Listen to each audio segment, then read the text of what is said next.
In the bustling city of Athens, where the marketplace buzzed with merchants and philosophers alike, there was always a sense of festivity in the air. The ancient Greeks, with their vibrant culture, loved their gods and their gods loved their feasts. Among these deities, Dionysus, the god of wine, revelry, and madness, stood out. His festivals were not just celebrations. They were immersive, all-encompassing experiences that defined Greek society. But there was one feast in particular that was remembered more for its chaos than its celebration. It was a dinner party that Dionysus himself got lost on the way to. How does a god get lost? It seems almost absurd, doesn't it? Yet, there is a certain charm in the disorganization of the divine, an element that humanizes even the most powerful of gods. In this case, it all started with a simple invitation. The invitation was sent out with great fanfare, a lavish scroll, sealed with the emblem of a vine and a grape. The hosts were two of the most influential men in Athens, Philemon and Lysander, who, despite their wealth, had no idea what they were getting into. They were aware of Dionysus' love for parties, and they wanted a piece of that divine magic. Their idea was simple: host the grandest dinner ever thrown in the history of Athens, inviting not only the city's finest but also the gods themselves. They envisioned a night of endless laughter, wine flowing in rivers, and the god of wine himself attending to bless the gathering. The myth tells us that Dionysus was a whimsical god, delightful in his approach to life, but sometimes a little too unpredictable. But he wasn't known for being disorganized. Still, the invitation was accepted and preparations began in earnest. As the day drew closer, the anticipation among the guests swelled. There were whispers in the streets.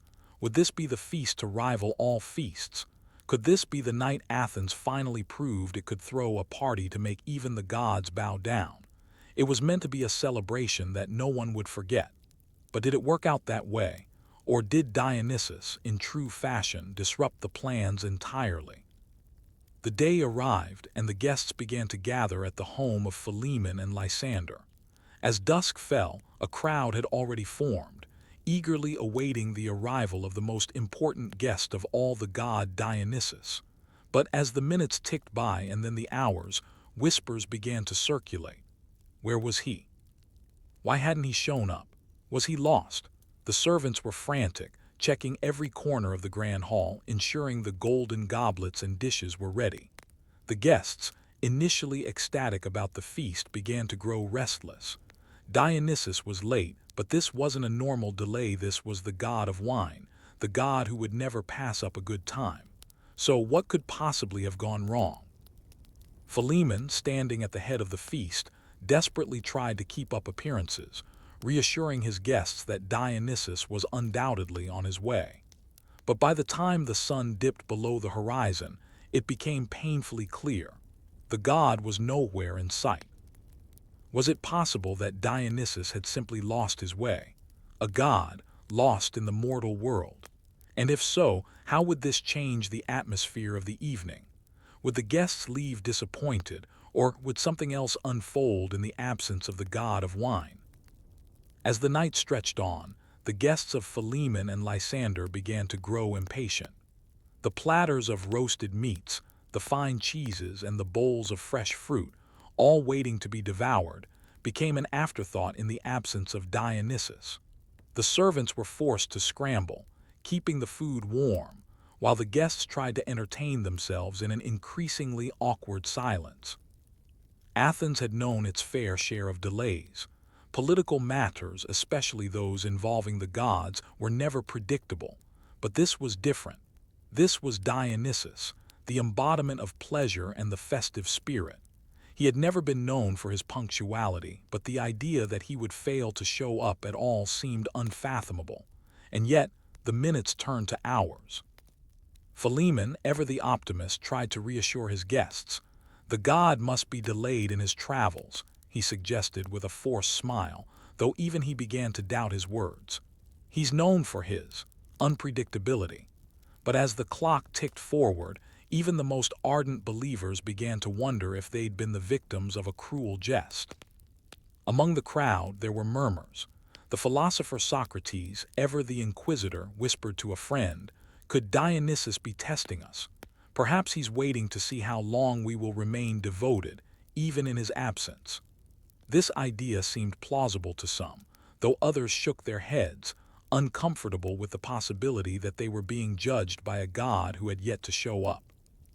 The wine flowed, but it lacked the magic of Dionysus' presence. The musicians, hired for the occasion, played half-heartedly, their melodies missing the festive spark that could have only been ignited by the god of wine.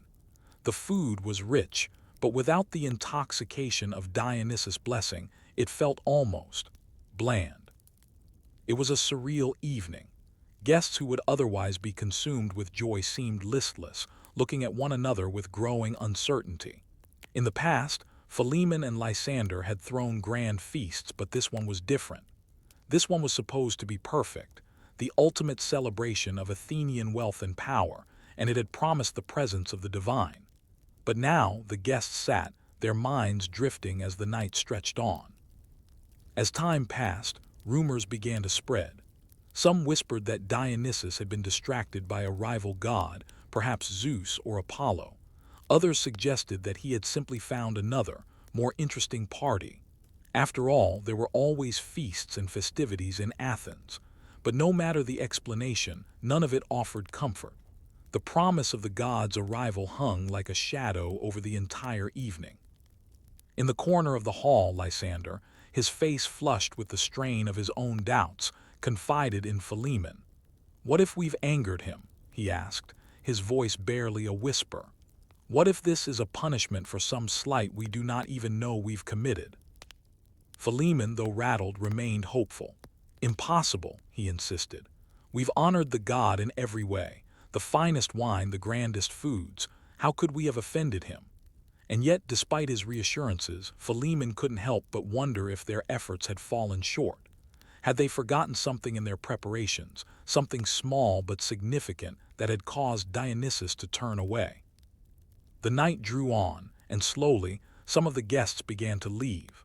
They offered polite apologies to the hosts, but there was a sense of disappointment, a gnawing sense that something had been missed, something they could never get back. And still no sign of Dionysus.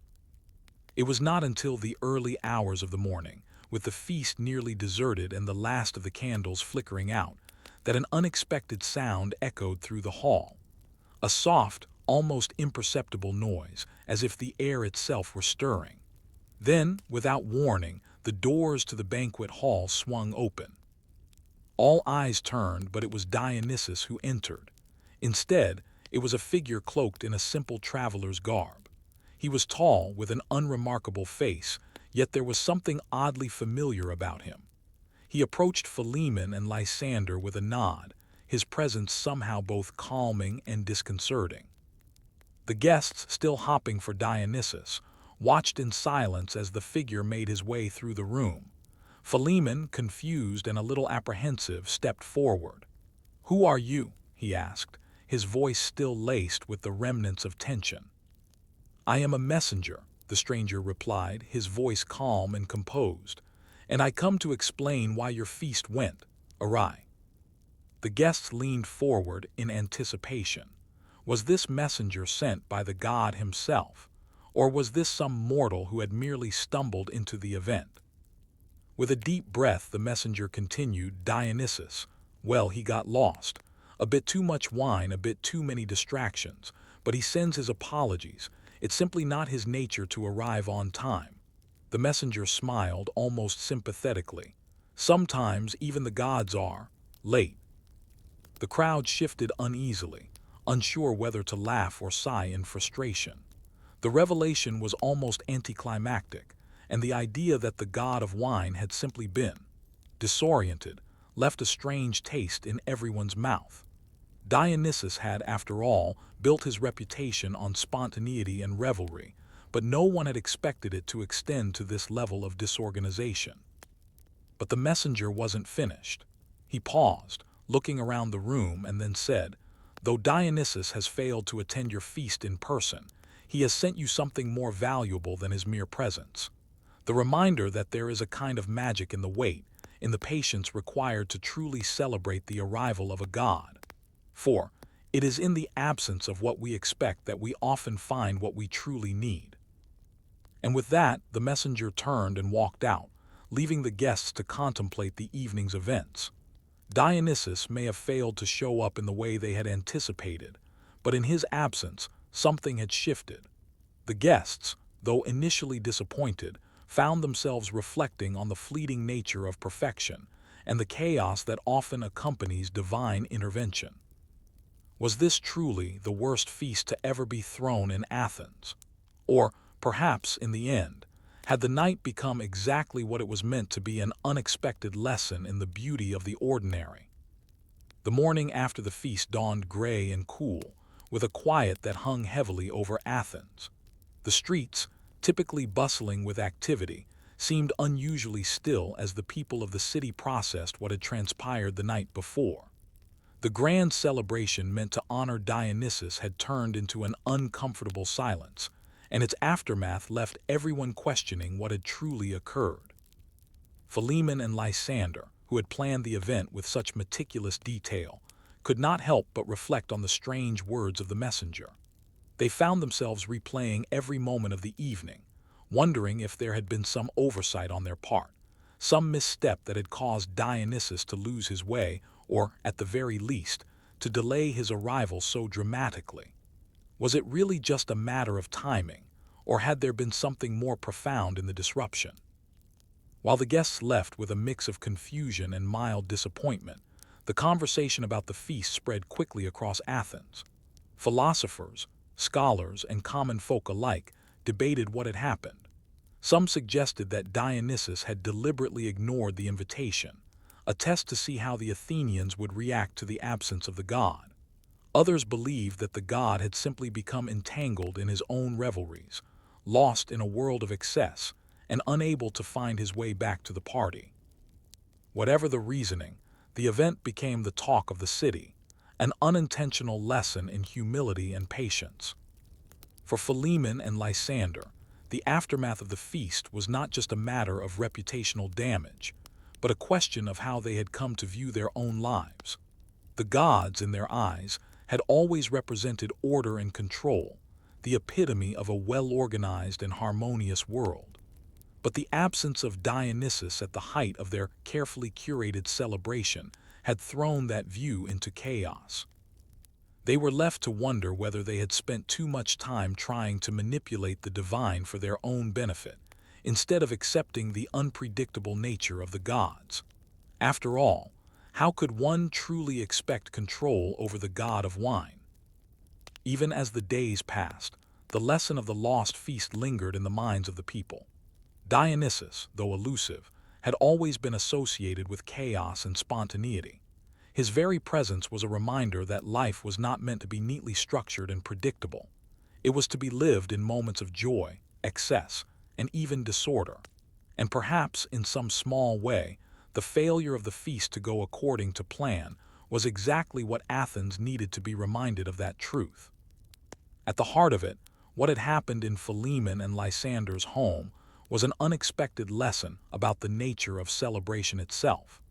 Could it be that the feast had failed because it was too focused on perfection, on achieving an ideal version of a party that had to be flawlessly executed? Had Dionysus, in his absence, revealed that it was not the perfect execution of an event that mattered, but the ability to accept the imperfections that made the occasion meaningful? The more Philemon and Lysander pondered this, the more they realized that they had been caught up in their own expectations. They had wanted a feast that would elevate them in the eyes of the gods and their fellow citizens. What they got, however, was an experience that forced them to confront the inherent unpredictability of life itself. The true gift of the evening, as they saw it now, wasn't the divine presence they had sought, but the opportunity to understand the unpredictability of the world around them. As for Dionysus, he would eventually make his appearance in the city, though not in the way the hosts had expected. His arrival was marked by a procession of wine and revelry, a celebration in the streets that seemed to echo the chaos and confusion of the night before. Yet this time the people embraced it fully. There were no grand expectations, no meticulous plans. It was a celebration for the sake of celebrating, without the need for perfection. In the end, the night of the lost feast became a reminder that even gods were not immune to confusion and mistakes. Dionysus had indeed gotten lost, but it was not because of any flaw or failure on his part.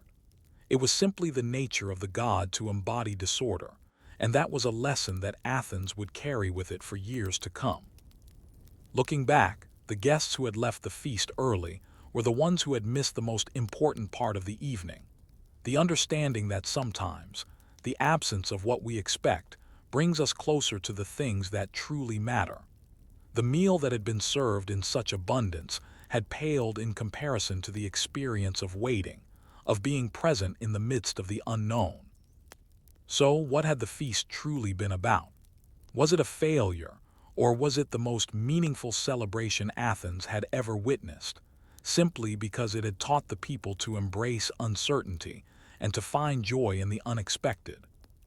Perhaps the real question, then, was whether anyone would ever be able to host a feast again without a touch of Dionysian chaos in their hearts, for it was clear that this lost dinner party had changed something fundamental in the way Athens would celebrate, and perhaps in the way the gods would interact with their worshippers.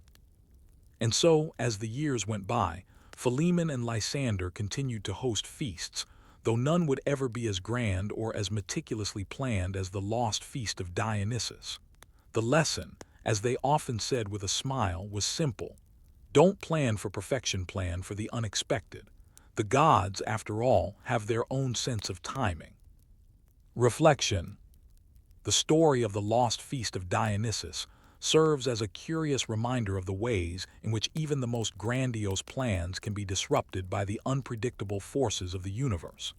In the case of Athens, this disruption was not the sign of failure, but an invitation to consider a deeper truth.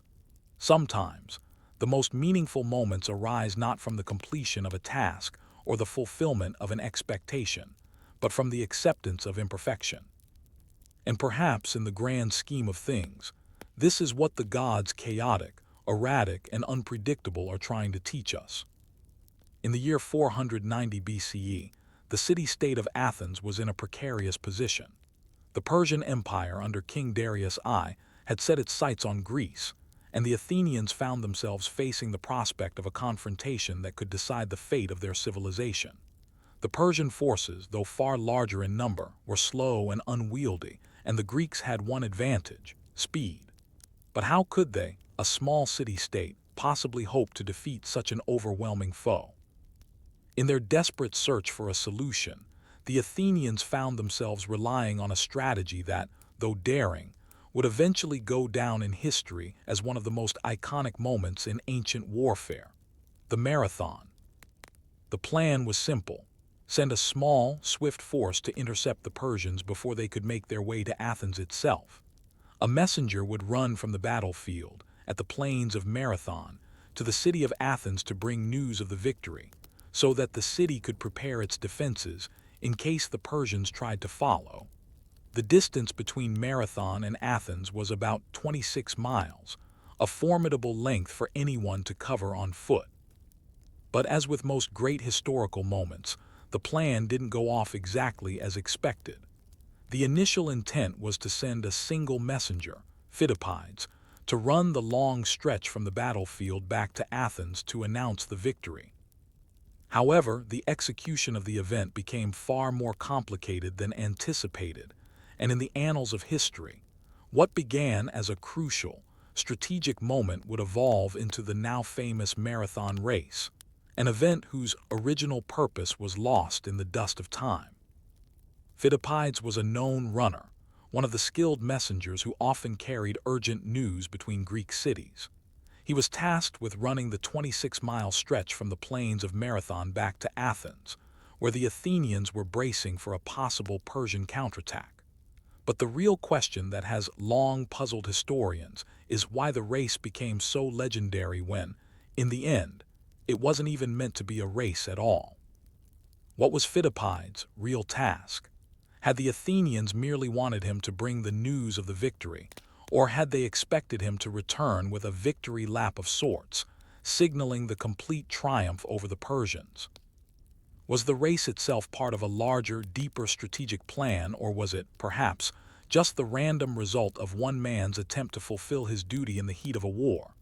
Phidippides, of course, ran the distance in extraordinary time, delivering the message of victory with the famous words, Nike, meaning victory, before collapsing and dying from exhaustion. But was this truly the noble victory the Greeks imagined?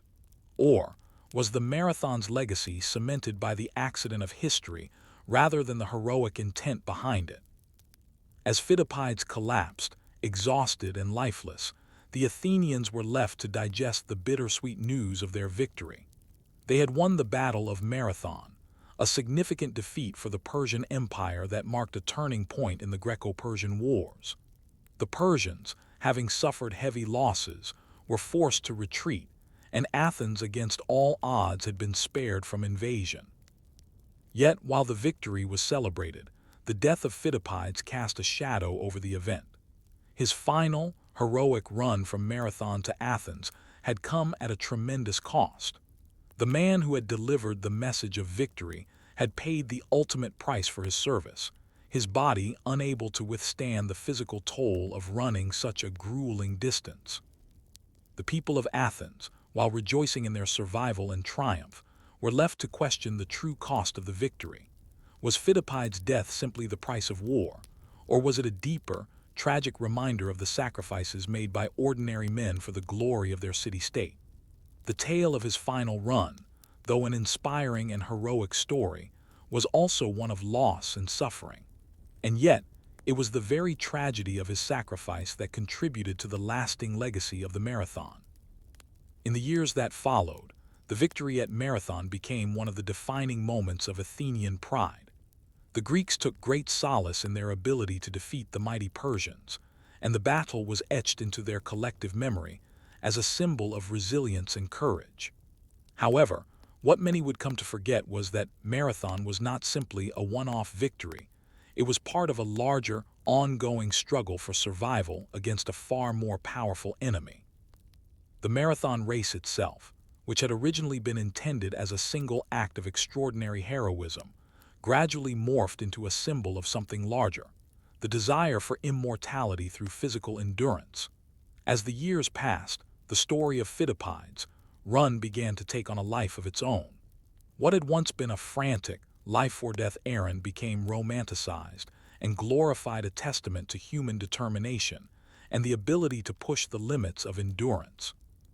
However, even as the race became a symbol of Greek pride, there were still those who questioned the wisdom of the event.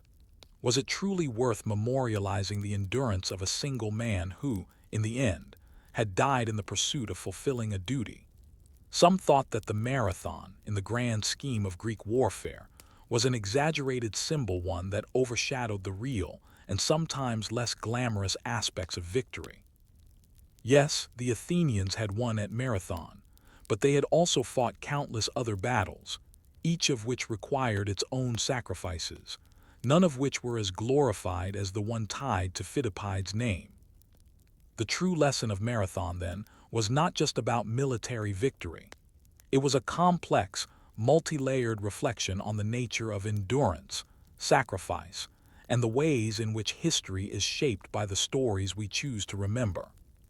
For every heroic tale like Phidippides, every story of a single individual achieving the seemingly impossible, there were countless others of those whose names had been lost to time, their contributions to the victory at Marathon forever overshadowed by the myth of one man's run.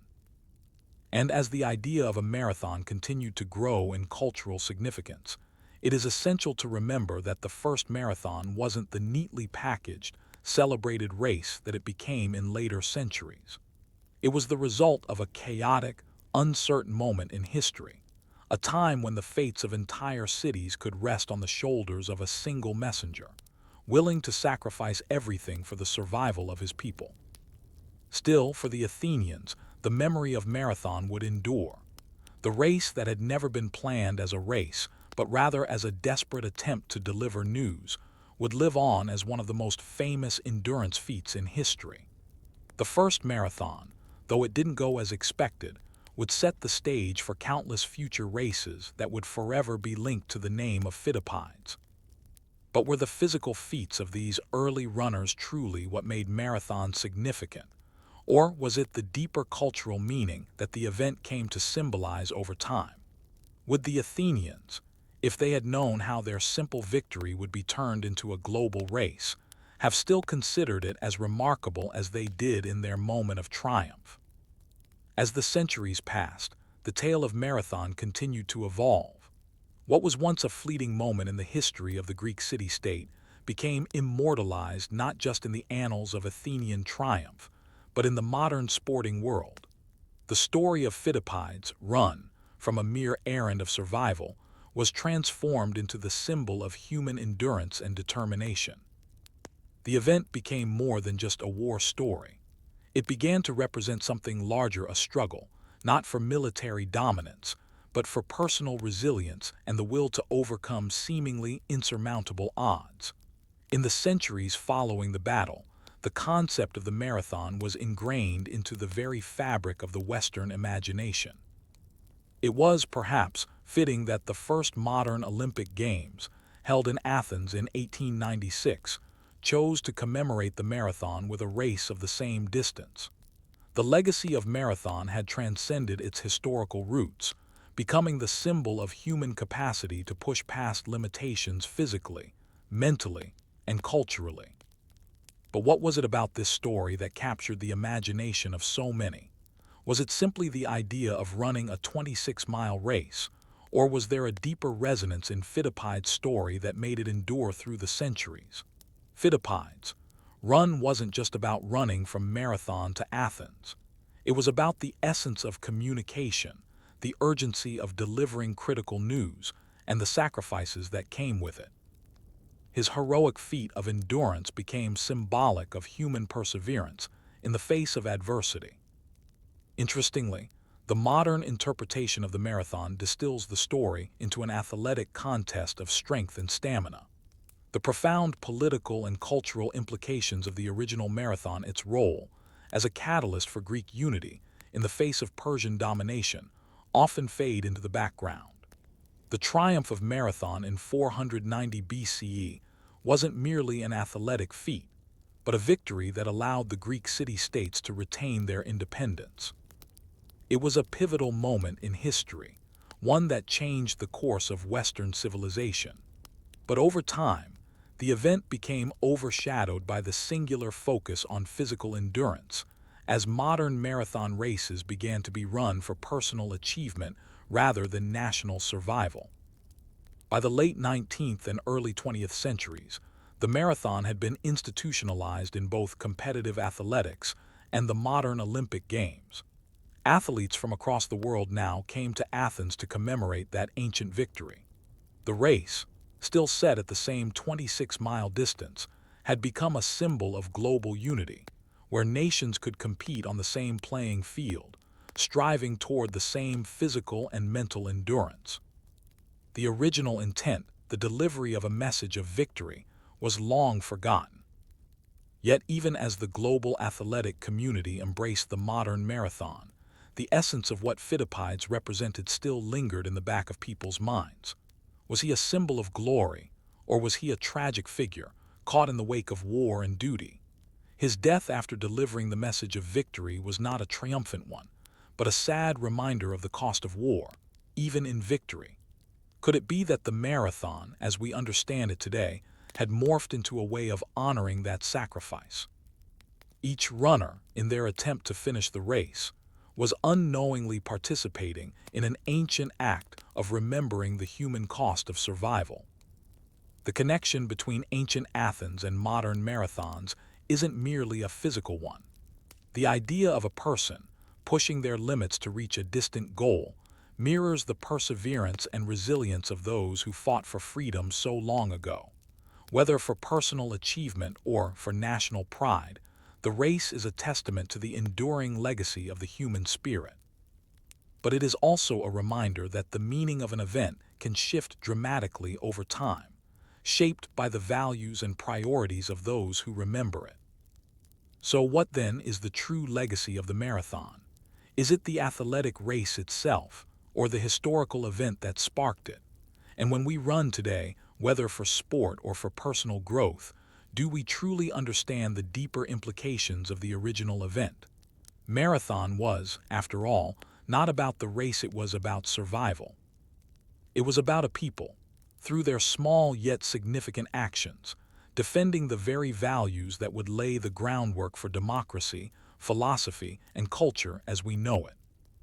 Perhaps, then, the lesson of marathon isn't just about physical endurance, but about the endurance of ideas. It was not Phidippides' body that we remember, but his message. Victory, not just on the battlefield, but for the greater ideals of freedom and self-determination. Today, we honor the marathon not just as a race, but as a reminder of what it takes, whether through battle, endurance, or struggle, to defend the ideals that shape our societies.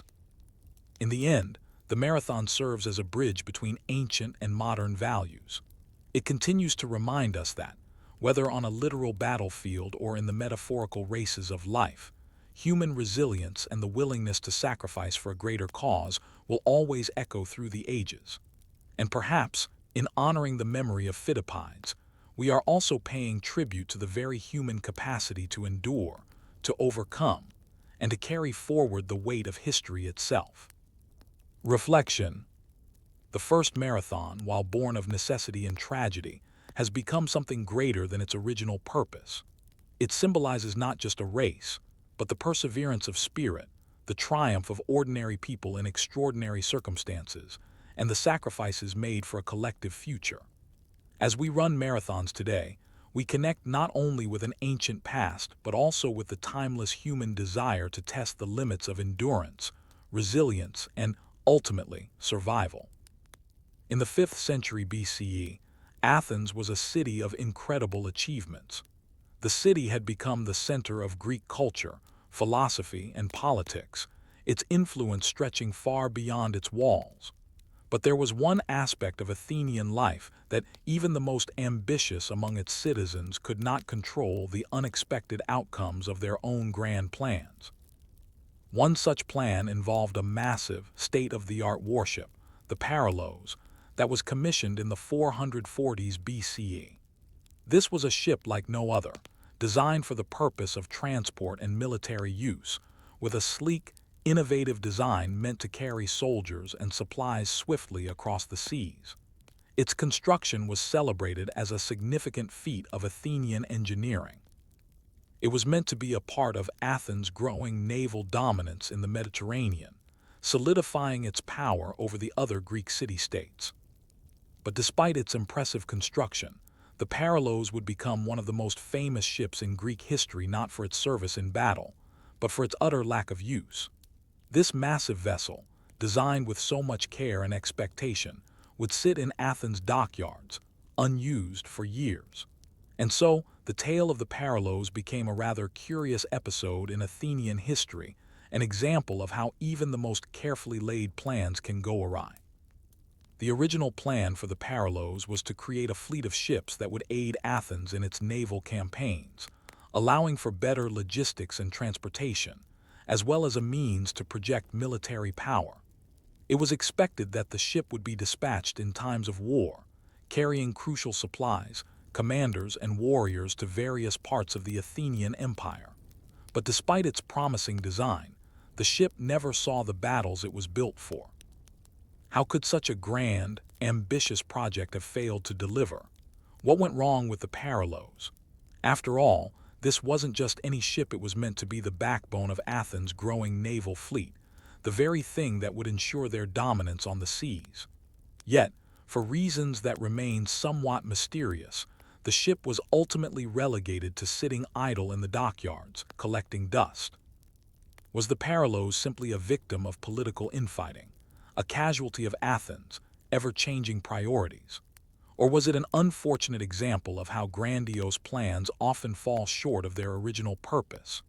In either case, the Parallos would come to symbolize something much greater than just a ship that never sailed. It would become a metaphor for the limitations of Athenian power, and perhaps the human tendency to overestimate one's ability to control destiny.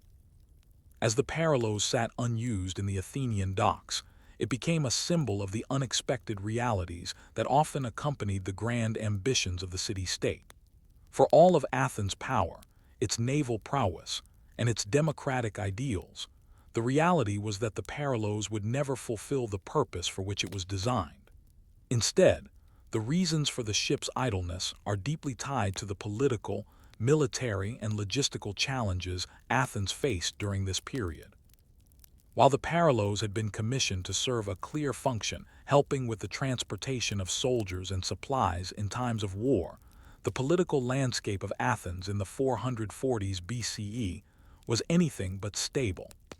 The city-state was navigating a tumultuous period of internal and external strife, with shifting alliances and fluctuating priorities.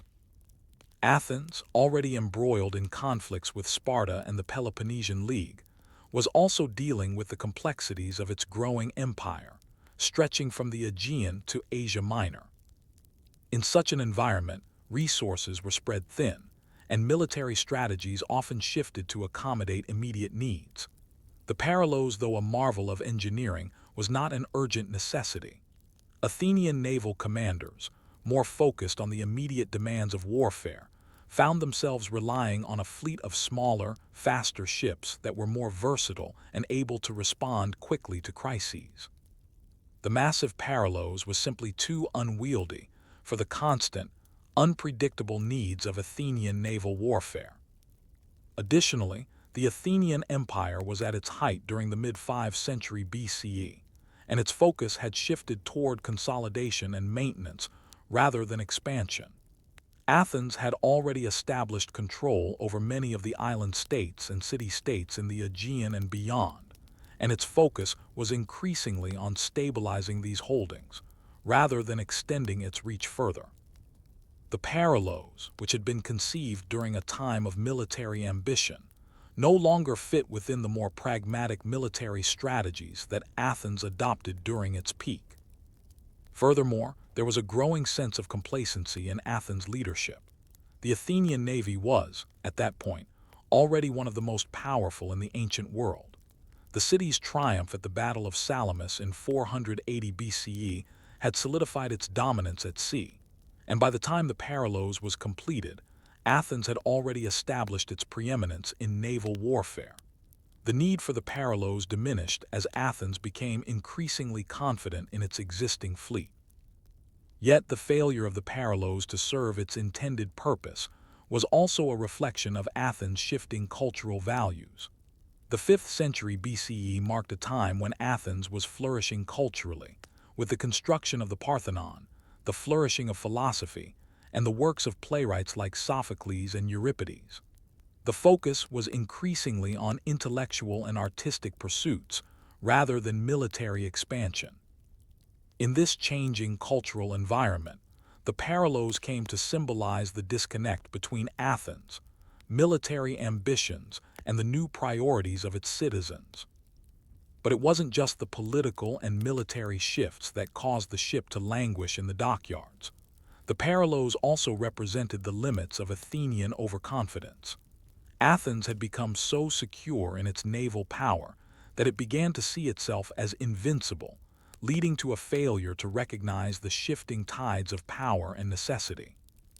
In a way, the Parallos became a casualty of the very confidence that had built it an extravagant project in a moment of hubris that, when it came time for action, simply couldn't keep up with the realities of a changing world. So, what does the fate of the Parallos tell us about the nature of power and ambition?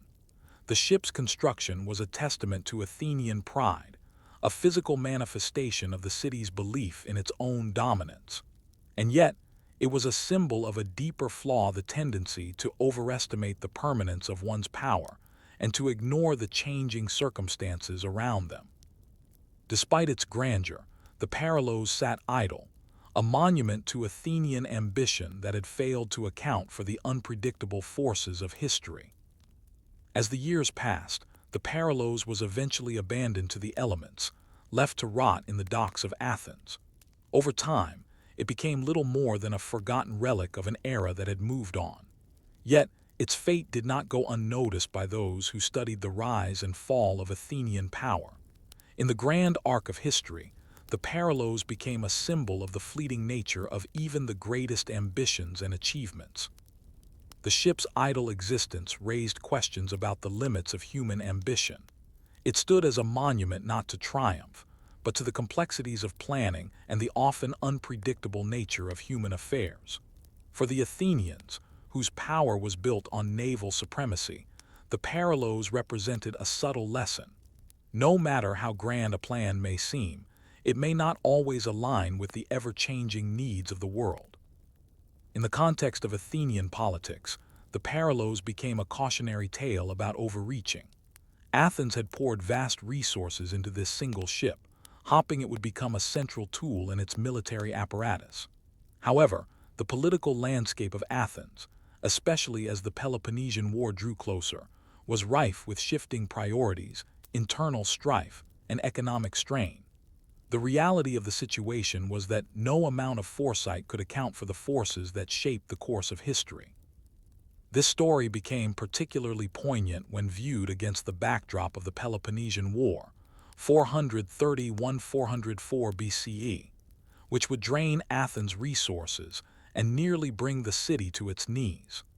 The Parallos, which had been constructed during a time of relative peace and prosperity, found itself an artifact of a bygone age. The military strategies that had been employed in the earlier years of Athenian power no longer sufficed, and Athens was forced to adapt in new, often unpredictable ways. Ironically, while the Parallos had been a symbol of Athens' naval ambition, it was in a different form of naval power, one more flexible and less reliant on grand designs, that the city would find its place in the history of warfare. The triremes, the swift and maneuverable ships that had become the backbone of the Athenian fleet during the early years of its empire, proved far more effective in the battles to come. The flexibility of the triremes stood in stark contrast to the cumbersome Parallos, which had been designed for a purpose that no longer matched Athens' evolving needs. Despite the Parallos' failure to fulfill its intended role, its legacy endured in another way. The ship's symbolic role as a grand, overambitious project that failed to adapt became a parable for future generations. It is a story of how even the most impressive efforts can be undone by unforeseen circumstances, and a reminder of the constant need to adapt to change.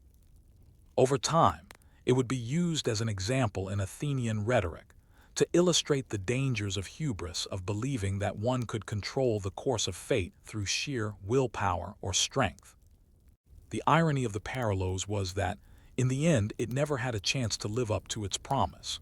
But in its failure, it imparted an important lesson to Athens and to the generations that would come after it. Power is not about the size of the fleet, the wealth of a city, or the grandeur of its ships.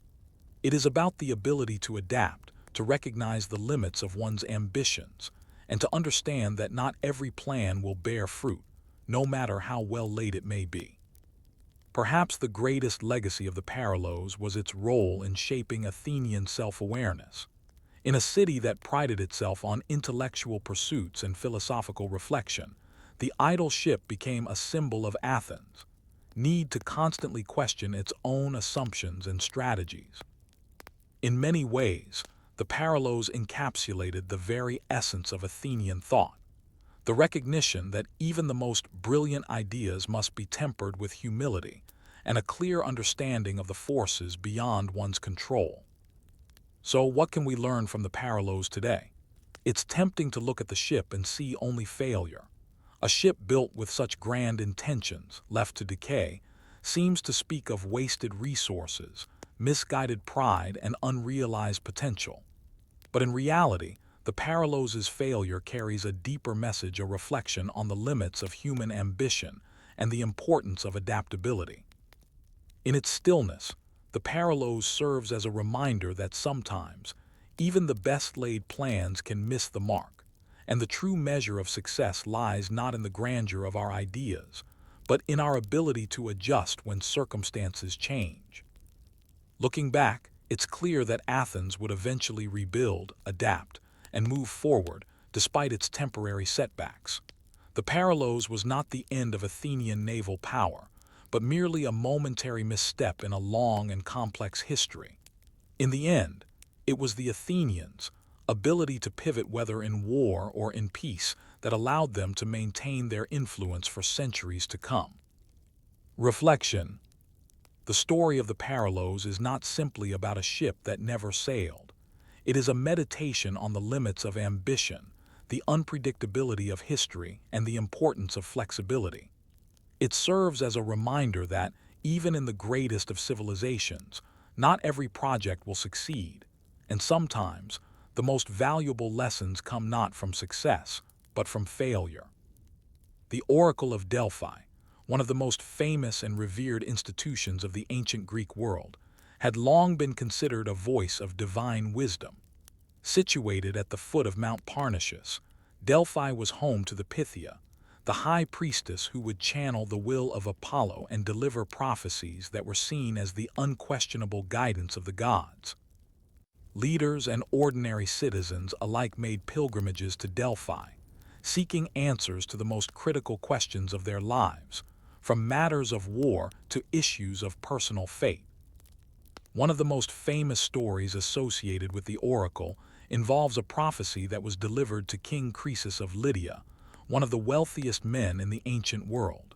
Croesus, after amassing a great fortune, sought to test the oracle's power, eager to hear what the gods had to say about his future. He asked the Pythia a simple question: should I go to war with Persia? The answer, though cryptic, came quickly and with great confidence. The oracle declared, "If you cross the river Halys, a great empire will be destroyed." Croesus, interpreting this prophecy as a sign that he would defeat the Persian Empire, made the fateful decision to march into battle. Confident in his wealth, his armies, and the blessing of the oracle, Croesus launched a war that would not only destroy his empire, but also set the stage for a series of disastrous events that would leave him humbled and defeated. But was the oracle truly wrong? The prophecy had indeed foretold the destruction of an empire, but it was Croesus' own kingdom, Lydia, that would fall, not Persia. The words of the oracle, while seemingly clear, had been misinterpreted, leading to catastrophic consequences. This was not an isolated incident, though.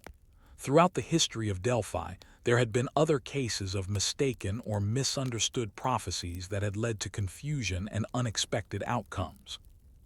What then can we make of the oracle's words? Were they simply vague enough to allow for multiple interpretations? Or was the problem deeper? Was it a failure of human understanding that turned divine foresight into tragedy? In the case of Croesus, it seemed that the latter was the case. His own confidence and arrogance, combined with a lack of caution in interpreting the oracle's guidance, had led him down a path of ruin. But this raises an important question. Did the oracle ever truly fail, or did the people who consulted it fail to understand what they were being told? Was the oracle, in fact, a tool of the gods that simply reflected the decisions of those who sought its wisdom? Or was there, as some critics would later argue, a flaw in the system itself, a divine misstep that could not always be trusted? King Croesus' decision to march on Persia, based on the oracle's prophecy, would be remembered as one of the most disastrous moments in ancient history. He had been led to believe that the destruction of a great empire would mean the fall of Persia, but the true meaning of the oracle's words became painfully clear only after he had crossed the Halys River with his army. Croesus, ever confident, marched toward the Persian Empire, guided by the conviction that the gods were on his side. However, what he failed to consider was the intricacy and ambiguity of the oracle's message. "If you cross the river Halys, a great empire will be destroyed," the Pythia had said.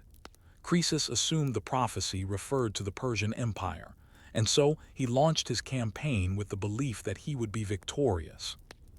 What Croesus did not anticipate was that the empire that would be destroyed was his own.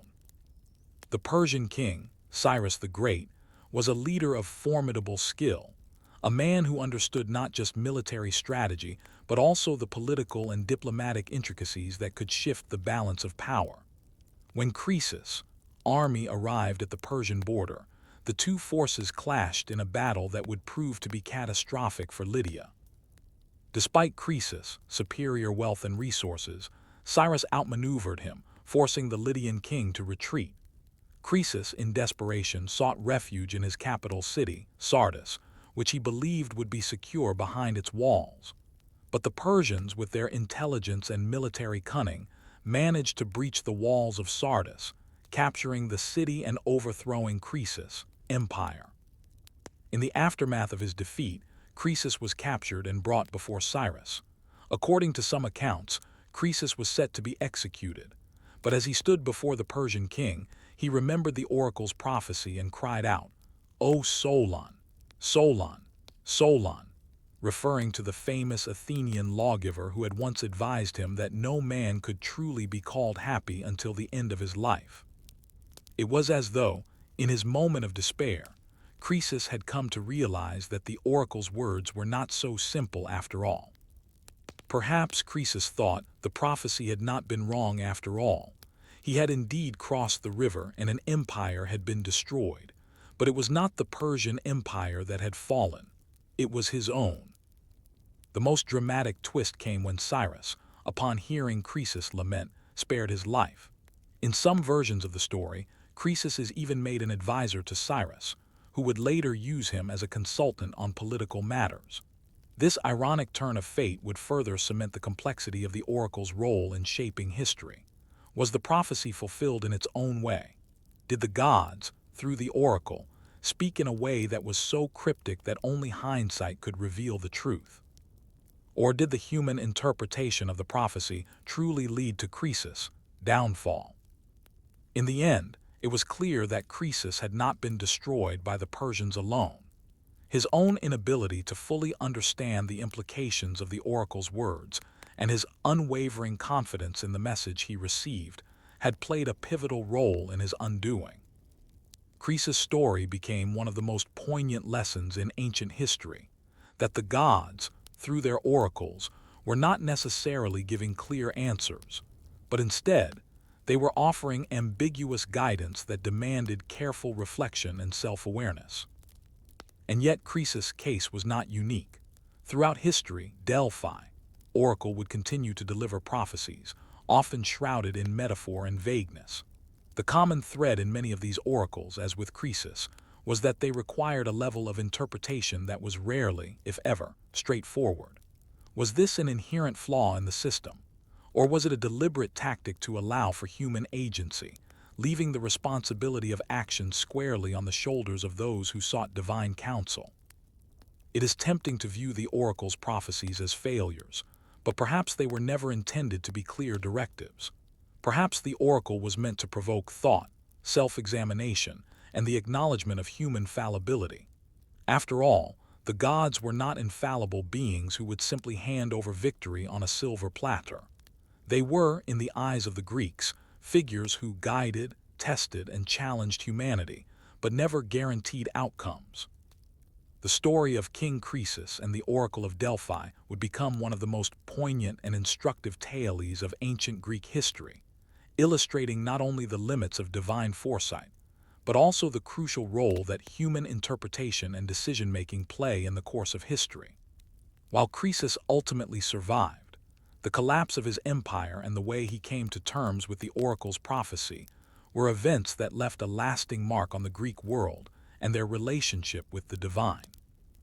The aftermath of Croesus' downfall left him a changed man. His earlier arrogance, driven by his great wealth and the belief that the gods were unequivocally on his side, had been shattered. His survival, despite everything, seemed to suggest that the oracle had, in a way, spoken the truth. However, the truth was far more complex than Croesus could have imagined. He learned, in a deeply personal way, that the gods did not simply offer clear-cut answers, they offered cryptic, layered guidance that required wisdom, humility, and, above all, reflection. After his defeat, Croesus reportedly became a cautionary figure in the ancient world, someone who had been warned by the gods but had allowed his own pride and misconceptions to cloud his judgment. His story served as a powerful lesson to others who might seek the oracle's wisdom. The gods may offer prophecy, but it is up to the individual to interpret it correctly and act with discernment. In many ways, the story of Croesus and the oracle encapsulates a broader truth about ancient Greek religion and the human condition. The gods, while omniscient and powerful, were not infallible in the way that people might expect. Instead, the divine realm often offered indirect, ambiguous guidance, which left plenty of room for human error, misinterpretation, and overconfidence. The oracle's role was not to hand down definitive answers, but to guide people toward self-awareness, forcing them to question their assumptions, their desires, and their motivations. The ambiguity of the oracle's prophecies, in turn, became a central theme in Greek literature, philosophy, and thought. Figures like Socrates and later Plato would challenge the notion of absolute knowledge and certainty, arguing that human understanding was always limited and subject to misinterpretation. The concept of human agency, the idea that people must actively engage with the world and take responsibility for their actions, even in the face of divine guidance, became a cornerstone of Greek philosophical thought. As for Delphi itself, the oracle's role continued for centuries, but its influence began to wane as new philosophical schools and ideas began to take hold in the Greek world. By the time of the Roman Empire, the Oracle of Delphi would lose much of its power, as both religious and intellectual trends moved away from divination and toward rationalism. Yet, the legend of the oracle and the story of Croesus would endure. The lesson of the oracle, then, is that divine wisdom is not always clear-cut, and that the true challenge lies in the interpretation of that wisdom.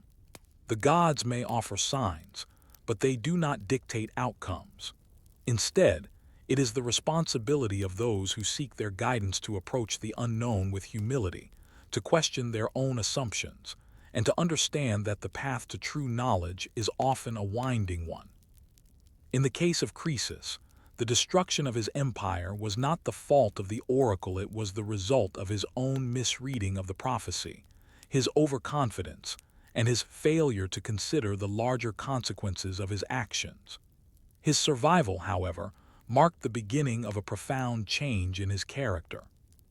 In the end, he may have learned what the oracle was really trying to teach: that no man, no matter how powerful or wealthy, is ever fully in control of his own fate, and that true wisdom comes not from blind obedience to divine words, but from the capacity to understand and reflect on them.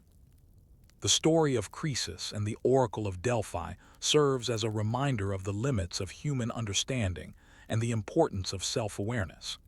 Even when one seeks the guidance of the gods, it is not enough to simply follow their advice blindly. It is up to the individual to engage with the world, to interpret the signs that are given, and to make decisions that reflect a deeper understanding of the forces at play. As for the oracle itself, it remains a symbol of the ancient world's belief in divine intervention and guidance, but also a testament to the ambiguity and uncertainty that permeated human existence. It was not a perfect system of prophecy, but it was one that provoked thought, introspection, and philosophical inquiry, a system that challenged people to question their understanding of fate, power, and knowledge. And so, even though the Oracle of Delphi faded into history, its legacy endures in the stories it helped shape, in the lessons it imparted, and in the way it forced humanity to confront the uncertainties of the world and the limits of divine guidance. The tale of Croesus and the oracle is a reminder that, in the end, it is not the gods who determine our fate, but our own ability to interpret the world around us and to make choices that reflect our understanding of it. Reflection. The story of the oracle and Croesus challenges the very notion of certainty, reminding us that even divine guidance is not immune to misinterpretation. It asks us to confront the complexities of human agency and the unpredictability of fate. In the end, the Oracle of Delphi was not an infallible source of answers, but a reminder that wisdom lies not in blindly following prophecy, but in critically engaging with it. Heracles, known for his extraordinary strength and his 12 labors, is one of the most celebrated heroes in Greek mythology. His story is a mixture of triumph and tragedy, a tale of divine intervention, heroic feats, and suffering. Born to the mortal Alcmene and the god Zeus, Heracles' life was shaped by the gods from the very beginning. Yet in many ways his identity was always in question. The story of Heracles' birth was one filled with divine manipulation and deceit. Zeus, the king of the gods, had fallen in love with Alcmene, a beautiful mortal woman. To pursue her, he disguised himself as her husband Amphitryon, who was away at war. Under the guise of this deception, Zeus slept with Alcmene, and she conceived Heracles. However, the trickery didn't end there. When Amphitryon returned and discovered what had happened, the confusion only deepened. Heracles was born as the son of Zeus, but his true identity was clouded by the circumstances of his conception. This confusion would continue throughout Heracles' life. While he was clearly a son of Zeus, his mortal side, his human mother, always reminded him of his imperfect, incomplete status. Heracles was not entirely divine, nor entirely human, but something in between. His extraordinary feats, which would become legendary, were often undertaken to prove that he belonged, that he could achieve greatness despite the cloud of uncertainty surrounding his identity. However, Heracles' true identity wasn't just a matter of parentage. It was also a matter of perspective. To many, he was seen as a hero, perhaps the hero. To others, however, he was little more than a pawn in the gods' games. And while he completed his 12 labors and became one of the most famous figures in Greek mythology, the question of who Heracles truly was remained unresolved. Was he a divine hero whose feats transcended humanity?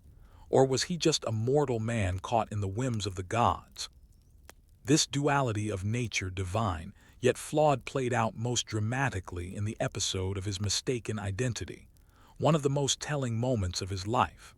It wasn't a labor or a heroic feat, but rather a simple moment in which Heracles was mistaken for someone else, someone far less heroic.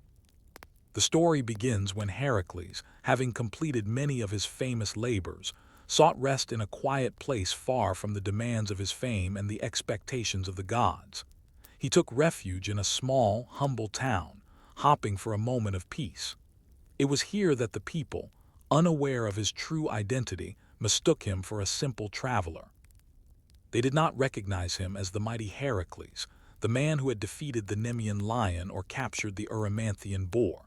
Instead, he was just a stranger, dressed in the rags of someone weary from travel. The townspeople, seeing only a rugged traveler, did what they might for anyone passing through. They offered him food, water, and a place to rest, but nothing more. No admiration, no awe. The mighty hero, reduced to a mere mortal in their eyes. Heracles, of course, knew who he was. He was Heracles, son of Zeus, destined for greatness. Yet, in this moment of mistaken identity, he was treated as little more than any other passerby. The town didn't recognize the godlike figure in their midst. They did not see the immense strength or the hero who had undergone great trials for the good of others. This was a profound moment for Heracles. His identity, who he truly was denied, not by the gods, not by his enemies, but by the very people he sought to protect. In a sense, Heracles was no longer just a hero who had overcome incredible odds. In this small town, he was just a man, and the realization stung deeply. What then did this moment mean for Heracles? Was this a punishment for his arrogance, or a simple consequence of being a figure so powerful, so disconnected from ordinary life, that even those closest to him failed to recognize his significance? And why, despite all of his labors, his heroism, and his divine lineage, was it so easy for the people of this town to mistake him for a simple traveler? Heracles, though perplexed by the situation, did not immediately react with anger or violence. Despite his immense strength and heroic nature, there was something deeply human about him that allowed him to accept this moment of insignificance. In many ways, this incident was a test of his character, not of his physical strength. but of his resilience in the face of being misunderstood, even by those he sought to help. As the days passed in the small town, Heracles kept his true identity to himself, choosing instead to observe the people around him. He saw the simple lives they led, the hardships they endured, their quiet struggles, and their small acts of kindness toward one another. It was a life far removed from the grandiose world of gods and epic labors that he was accustomed to. Heracles, despite being born of Zeus, was still very much a part of the human experience, vulnerable, in a way, to the anonymity and humility that came with living among ordinary people. And yet, the misunderstanding would soon turn into a misunderstanding of far more serious consequences. One evening, as the townspeople gathered for their evening meal, a dispute broke out between two of the local families. It was a trivial matter over land, perhaps, or a disagreement about a local tradition, but it quickly escalated into a violent confrontation. Heracles, seeing the commotion, stepped in without thinking. The fight, although trivial in its cause, could have led to serious consequences. The people were pushing and shoving, and the chaos threatened to spill over. Heracles, seeing an opportunity to step into a situation and help the people he had come to admire, used his strength to break up the brawl. He lifted a nearby cart and threw it into the air, creating an imposing barrier between the two fighting families. The act was one of simple strength, not violence, but it was enough to stop the fight immediately. The crowd fell silent, stunned by the display of power. However, instead of gratitude or praise, Heracles was met with fear.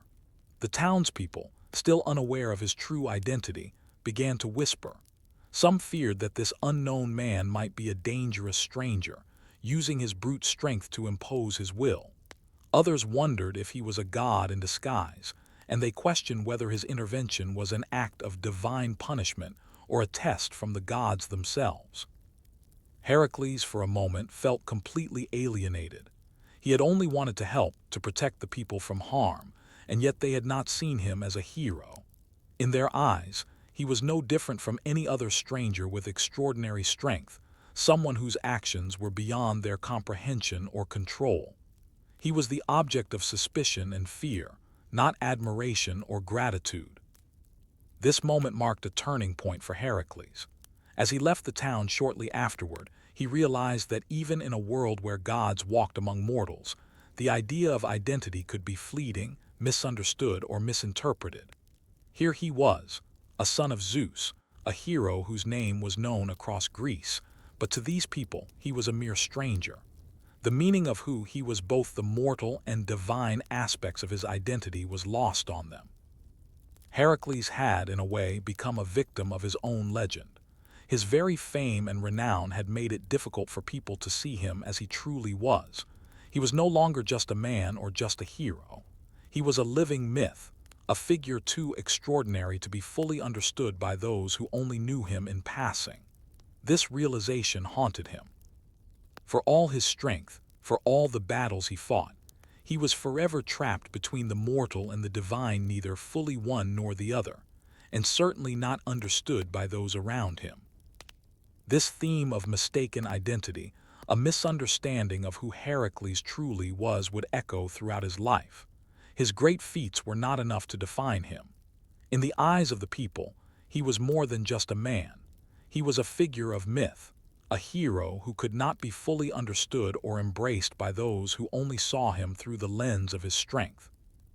And so, as Heracles continued his travels, completing his labors and performing heroic feats, he would encounter many more moments like this. There were times when he was hailed as a god, times when he was feared as a monster, and times when he was misunderstood as a mere mortal.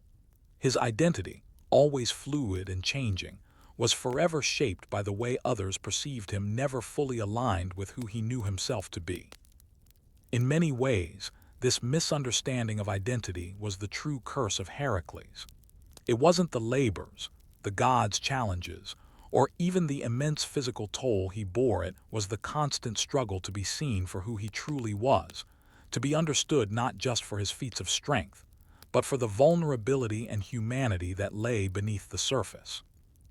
Was the confusion surrounding his identity a punishment from the gods, or a lesson for Heracles to understand the complexities of his own existence?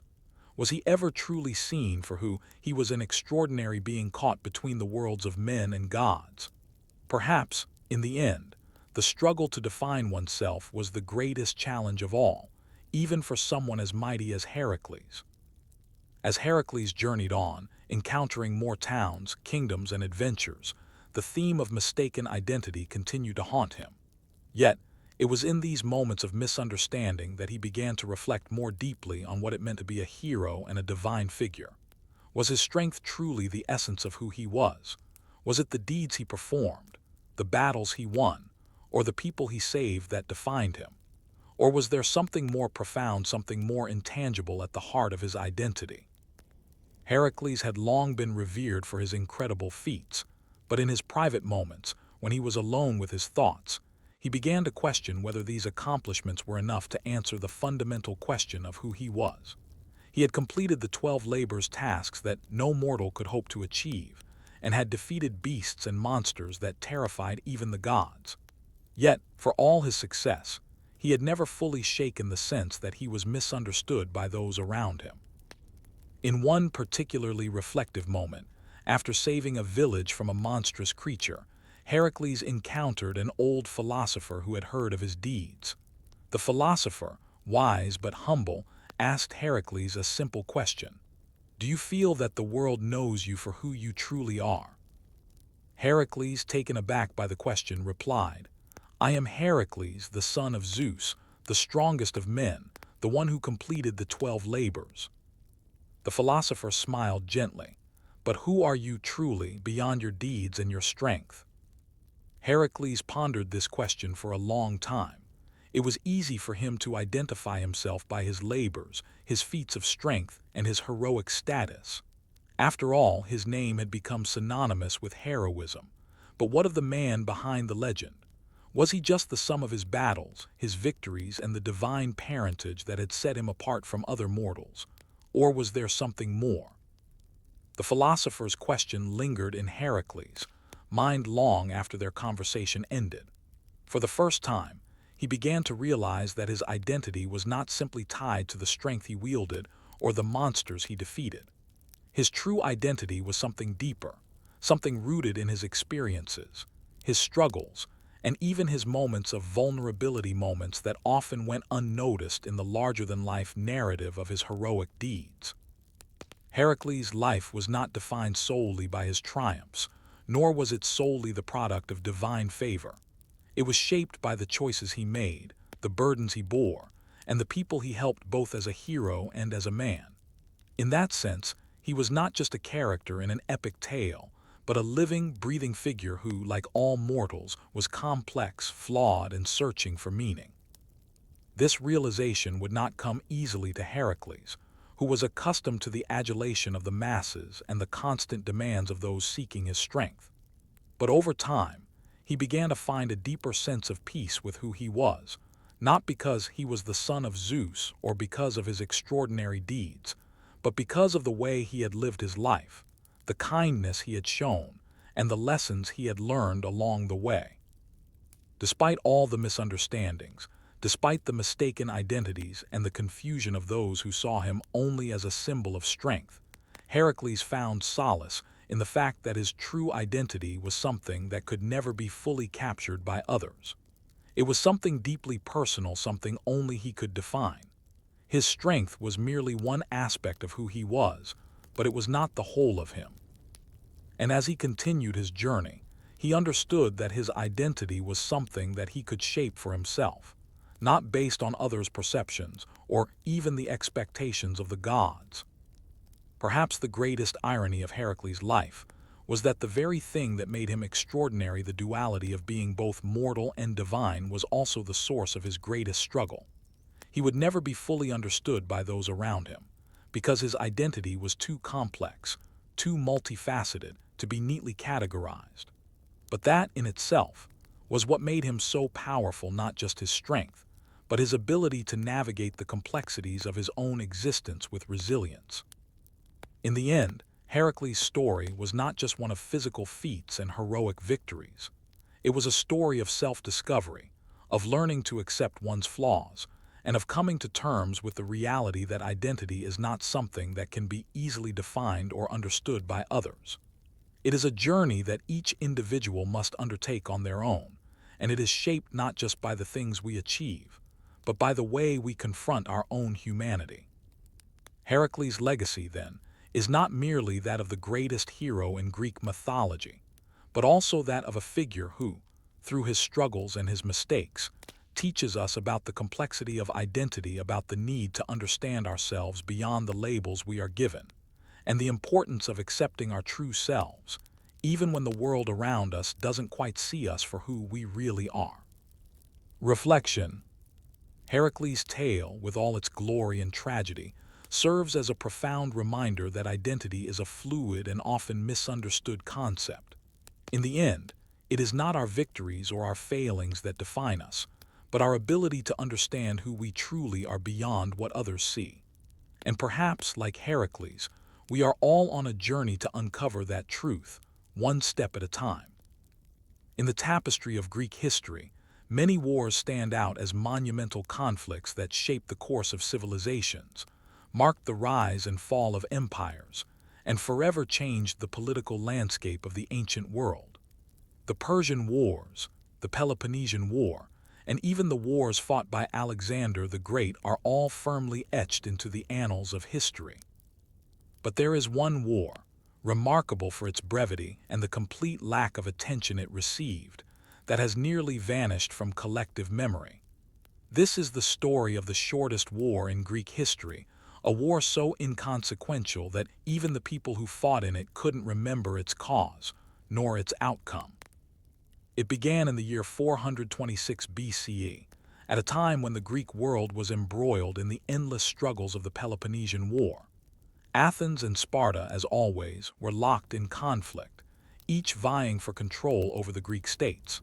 Between the battles for supremacy, the numerous alliances and betrayals, and the shifting borders, the affairs of the Greek city-states could seem endlessly complex.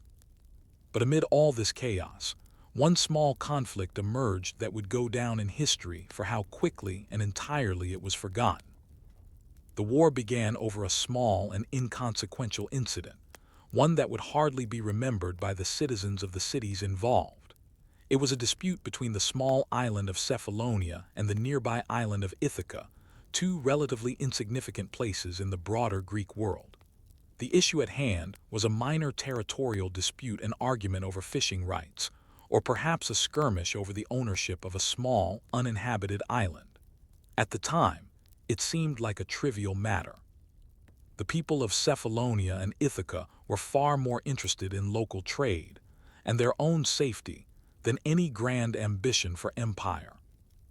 Yet, as it often happens in times of political instability, something small can quickly spiral into something much larger. One fateful day, a group of Ithacan fishermen crossed into Cephalonian waters to fish, only to be confronted by the local Cephalonian militia. Words were exchanged, a few boats were damaged, and before long, the two islands were on the brink of war. The conflict might have remained isolated, a mere squabble between neighbors, if it weren't for the interference of Athens and Sparta, both of which were always looking for ways to weaken their rival. Seeing an opportunity to gain influence over the two islands, Athens and Sparta quickly became involved, offering their support to their respective sides. It was a classic case of power politics. Both sides, while ostensibly fighting over a small matter, were really maneuvering for greater control in the Aegean. The islanders, however, had little interest in the war.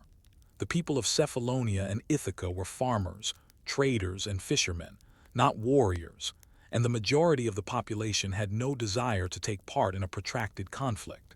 In fact, the people of both islands were largely indifferent to the grand schemes of Athens and Sparta.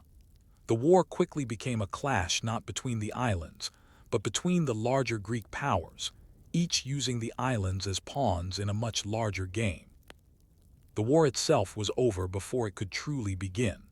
After only a few skirmishes, the fighting was halted by a series of unexpected events. First, Both Athens and Sparta became distracted by more pressing matters in the Peloponnesian War, and both powers, tired of the endless struggles, withdrew their support. The Cephalonians and Ithacans, meanwhile, tired of the conflict and weary of the external influence, reached an agreement to end the fighting themselves. A treaty was signed, no one remembers the exact terms, and the war was over. What is remarkable about this war, aside from its brevity, is how utterly unmemorable it was. In the grand sweep of Greek history, it had no lasting impact. No famous leaders emerged from it, no great battles were fought, and the cities of Cephalonia and Ithaca would return to their daily lives as if nothing had happened. There were no monuments to commemorate the victory, no epics sung about the conflict, and no heroes to remember. It was a war that had no place in history, forgotten even by the people who fought in it. In the years that followed, the short war was erased from memory. The people of Cephalonia and Ithaca returned to their relatively peaceful lives, and even the cities of Athens and Sparta, once so eager to intervene, soon turned their attention elsewhere. The war, if it can even be called that, was relegated to the footnotes of history, a blip on the radar of Greek warfare that hardly anyone could recall. But why, then, did such a war even occur? Was it merely the result of an accidental collision of small local issues with the larger political realities of the time? Or did it represent something deeper about the nature of conflict itself?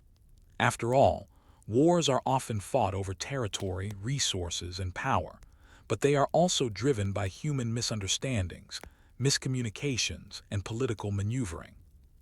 Perhaps the real lesson of this forgotten war was not its lack of significance, but rather how history often forgets even the most seemingly important events.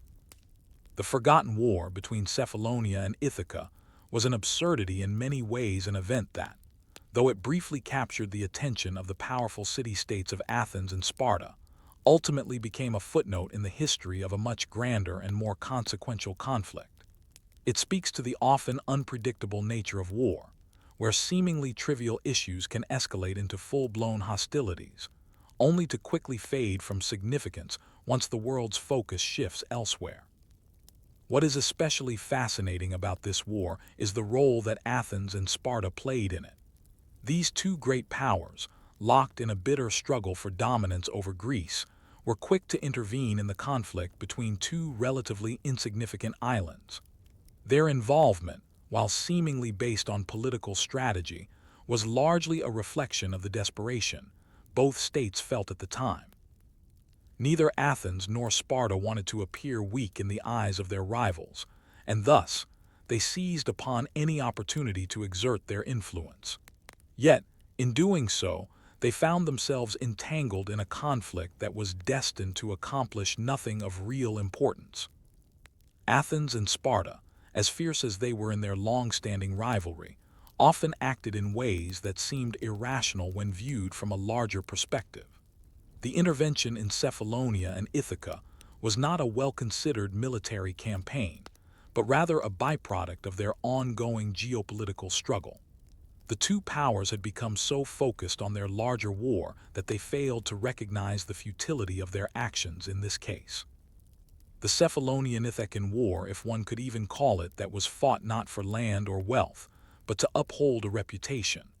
Athens sought to project its power and influence in the Western Aegean, and Sparta was eager to assert its own authority by backing the opposite side. But neither power gained anything of lasting value from the conflict. The war ended abruptly, with no resolution, and was forgotten as quickly as it had begun. The most striking thing about this war was how swiftly it was erased from memory.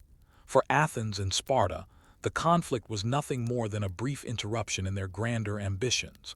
For the people of Cephalonia and Ithaca, the war was merely an inconvenience. In the end, it seemed that no one, neither the combatants, the leaders, nor the distant observers, was truly invested in the outcome. The conflict had no lasting impact on the course of history. The cities involved returned to their everyday existence, and the powers of Athens and Sparta continued their battle for supremacy, which would ultimately culminate in the Peloponnesian War. So why do we even remember it? Why, in the grand narrative of Greek history, does this forgotten war still stand as an example of the absurdity of human conflict? Perhaps it serves as a reminder of how many events in history are lost in the noise of larger, more significant struggles. Many small conflicts, though briefly significant at the time, fade into obscurity because they fail to leave a permanent mark on the world.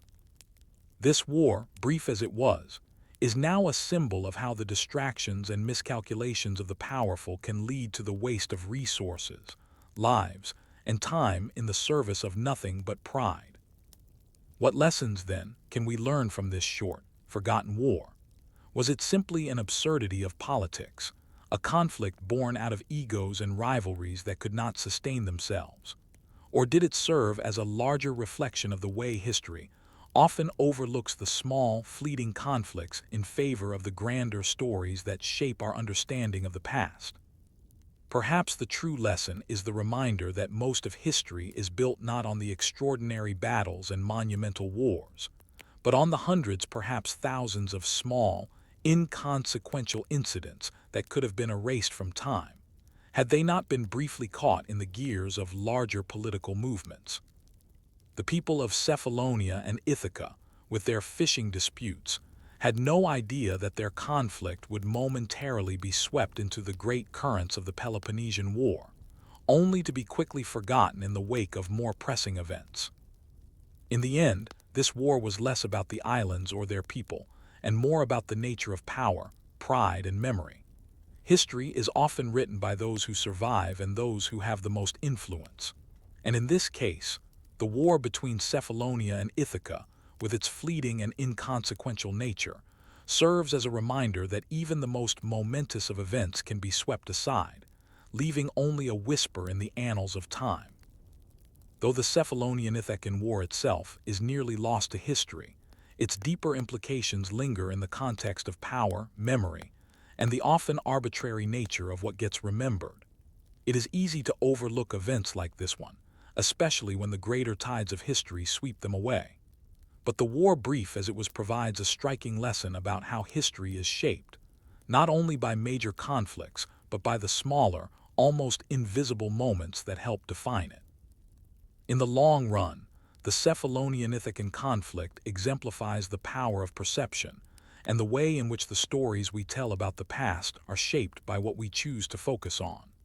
The war was fought between two minor islands, instigated by a seemingly trivial dispute over fishing rights, and yet the intervention of Athens and Sparta elevated it to the level of a geopolitical event. The conflict, though quickly concluded and easily forgotten, still had an important symbolic role in the broader story of Greek politics. For Athens and Sparta, the war represented a momentary chance to project their power in the Western Aegean. In their eyes, it was an opportunity to maintain their influence over even the smallest of territories, proving their dominance.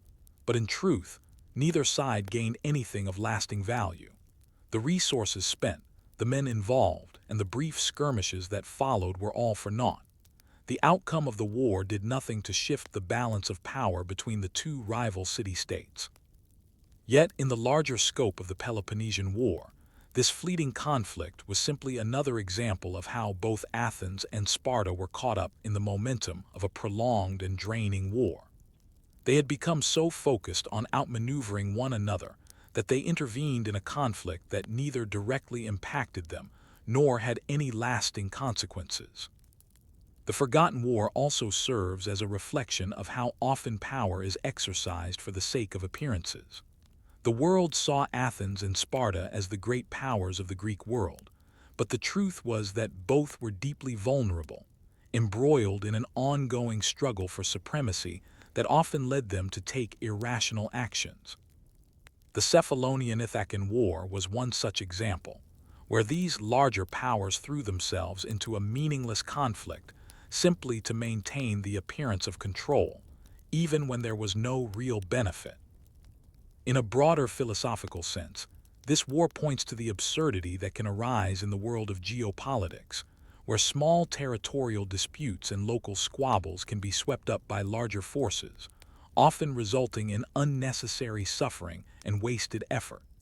It is a microcosm of how history is written not by the smallest of conflicts themselves, but by how they are remembered or ignored. The Cephalonian-Ithacan War is a reminder of how fleeting and arbitrary the causes of conflict can be, and how easily the significance of such events can fade into obscurity once they have served their purpose in the larger geopolitical game. In the case of Cephalonia and Ithaca, their conflict was not about high ideals or noble causes. It was about local resources and petty disputes that, when amplified by the intervention of larger powers, became inflated into something far more significant. And yet, even as Athens and Sparta jockeyed for influence over the two islands, the people of Cephalonia and Ithaca returned to their everyday lives, unaffected by the brief moment of strife that had been imposed upon them. Ultimately, this forgotten war stands as a testament to the randomness and impermanence of history.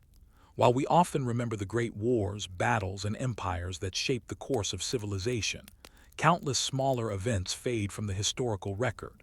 This one, a war fought over fishing rights and territorial squabbles, is a reminder of how so many events, even at the time seemingly significant, vanish in the long sweep of time, leaving only the shadow of their passing.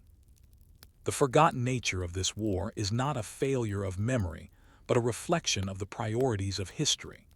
The grand struggles between Athens and Sparta, the philosophical legacies of Socrates and Plato, and the military triumphs of Alexander the Great will forever dominate the history books. But what happens to the minor conflicts that don't carry the weight of larger political agendas? What happens to the countless small wars, local squabbles, and fleeting disputes that once seemed of consequence, but are lost to the fog of time? Perhaps the lesson here is not about the war itself, but about how we define history and the stories we choose to preserve. In the end, the shortest war in Greek history serves as a reminder that much of what we consider important today will, in time, fade into obscurity. And in this fading, perhaps we can find some solace knowing that, in the grand scheme of things, much of the turmoil and conflict we face in our own time will one day be just another forgotten war, buried in the past, remembered only by the few who care to look for it. Reflection. The Cephalonian-Ithacan War reminds us of the arbitrary nature of history. We often place immense significance on wars and conflicts that seem monumental in the moment, yet they may ultimately be forgotten. What is remembered is not always what was truly important, but what was perceived as having the most lasting impact. And in that, we find both the fragility of history and its resilience. Alcibiades was one of the most colorful and controversial figures in ancient Greece, a man whose name became synonymous with both ambition and betrayal. A dazzling orator, a military leader, and a figure who could charm or manipulate the greatest minds of his time, Alcibiades was a man who had everything: wealth, beauty, and influence, but it was his complex relationships with power that would ultimately shape his fate. In 415 BCE, at the height of Athens' power during the Peloponnesian War, Alcibiades threw a banquet that would become the stuff of legend. This wasn't just any dinner party, it was an extravagant display of his influence, a calculated move to solidify his standing among the political elite of Athens and beyond. Hosted in his luxurious home, the banquet was meant to be a gathering of Athenian leaders, military commanders, and philosophers, all of whom were invited to indulge in wine, fine food, and most importantly, the company of one of Athens' most powerful men. Alcibiades, however, had a knack for making every gathering a spectacle, and this party would be no different. The setting was grand, with golden dishes, marble floors, and servants moving gracefully to serve the finest food and wine. But the true spectacle of the evening wasn't the lavishness of the feast, it was Alcibiades himself. Known for his charm and charisma, he knew how to turn any conversation to his favor, and at this banquet, his self-confidence and larger-than-life persona took center stage. At the heart of the party was Alcibiades, ambition to gain more political power. He was already a prominent figure in Athens, but he longed for more influence, more control, more recognition. The key to achieving his goals was not just through his military successes, but through his ability to weave relationships and alliances. This dinner, which began as an event of high society, was, in reality, a masterful political maneuver. Among the guests was the philosopher Socrates, who had a complicated and at times adversarial relationship with Alcibiades. While Socrates' presence was often requested at such high-profile events, he was not one to be swayed by flattery or excess. At the dinner, he sat back, his posture always humble, observing the people around him. Alcibiades, on the other hand, was the life of the party, delivering eloquent speeches and making promises of favors to all who attended. The room was filled with laughter, but there was a subtle tension, as Alcibiades' true intentions were known only to a select few. The centerpiece of this banquet was Alcibiades' desire to secure his position as a leader of Athens' military campaigns, particularly his campaign to invade Sicily. He was already planning to push for an ambitious military expedition, one that would require the support of the city's most powerful individuals. He knew that he could not win approval for such a risky venture without solidifying the loyalty of the political elite, and he intended to use this evening to do just that. As the evening wore on, Alcibiades grew bolder in his speech. With a glass of wine in hand, he spoke passionately about the need for expansion, about how Athens could dominate the Mediterranean, and how his leadership would lead them to new heights. He appealed to the vanity and ambition of his fellow politicians, painting an idealistic vision of Athens' future under his guidance. His words were like honey, sweet and persuasive, and many of the guests were swayed by his rhetoric, despite the risky nature of the plans he was proposing. Yet, as with many of Alcibiades' endeavors, the evening was not without its moments of danger. The political games he played often blurred the line between genuine persuasion and manipulation, and some guests began to feel the weight of his charm more as a form of pressure than influence.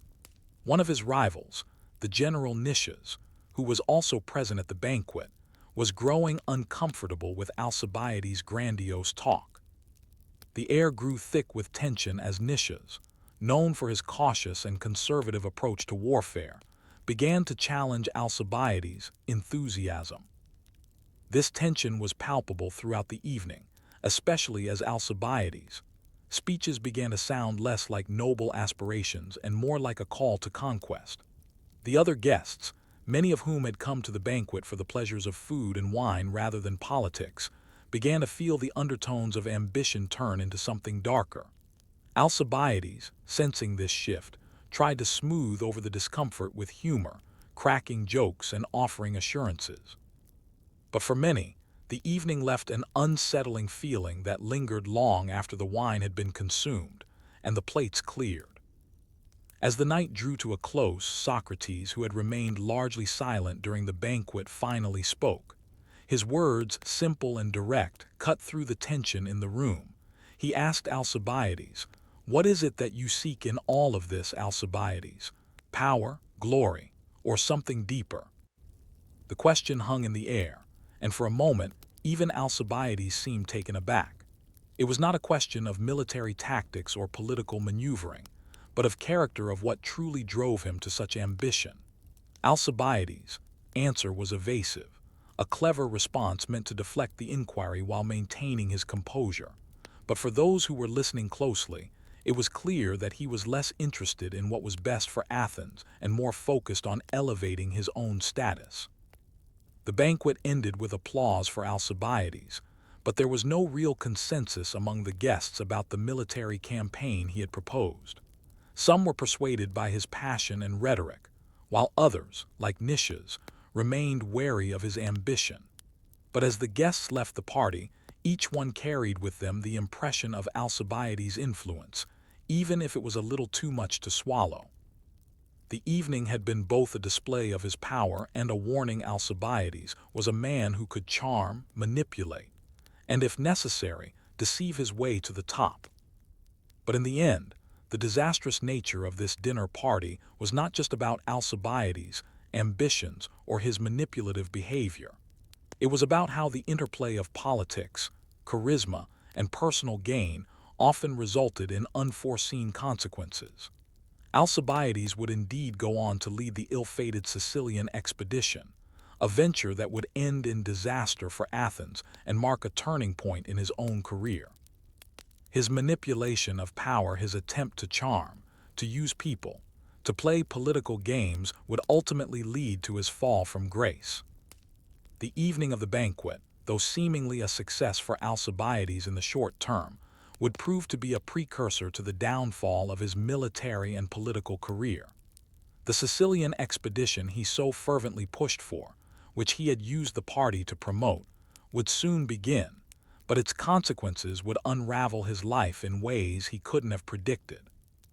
Alcibiades, in his pursuit of glory and power, had long been a controversial figure, admired for his boldness but distrusted for his ambition.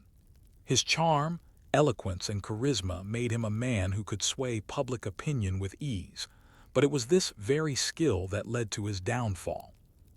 As his campaign for the Sicilian expedition gained momentum, he had positioned himself as the leader who would elevate Athens to new heights of greatness.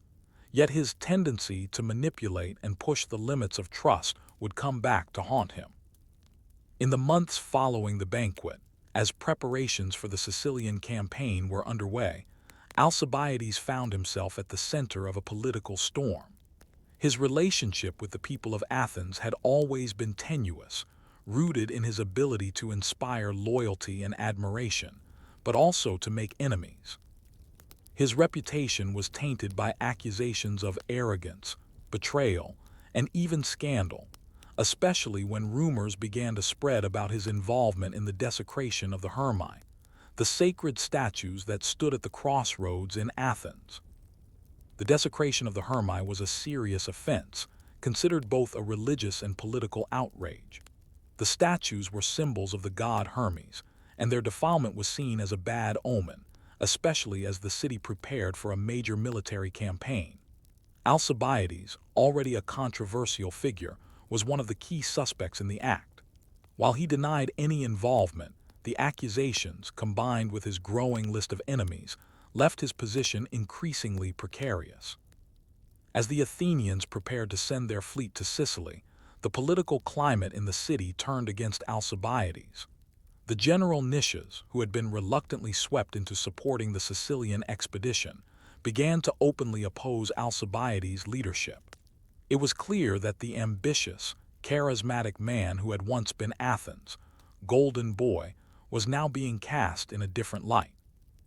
The accusations against him, coupled with his reckless pursuit of power, alienated him from the very people who had once celebrated his potential. In the midst of these growing tensions, Alcibiades was called to stand trial for the desecration of the Hermae.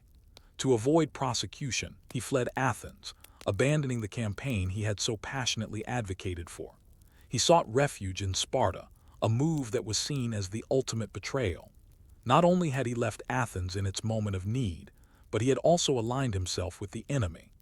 Alcibiades' defection to Sparta was a humiliation for Athens and a dramatic turn in his career. In Sparta, Alcibiades offered his expertise to the enemy, advising them on how to combat the Athenian forces. He used his knowledge of Athenian tactics to aid Sparta, furthering his own agenda, but also deepening his betrayal. His defection was a bitter blow to Athens, and though he had once been one of its most admired citizens, he now found himself an outcast, a man whose ambition had outpaced his loyalty. However, even in exile, Alcibiades was not finished. His skill at manipulation and his talent for shaping events did not go unnoticed by the Spartans, and he soon began to weave his way back into their favor.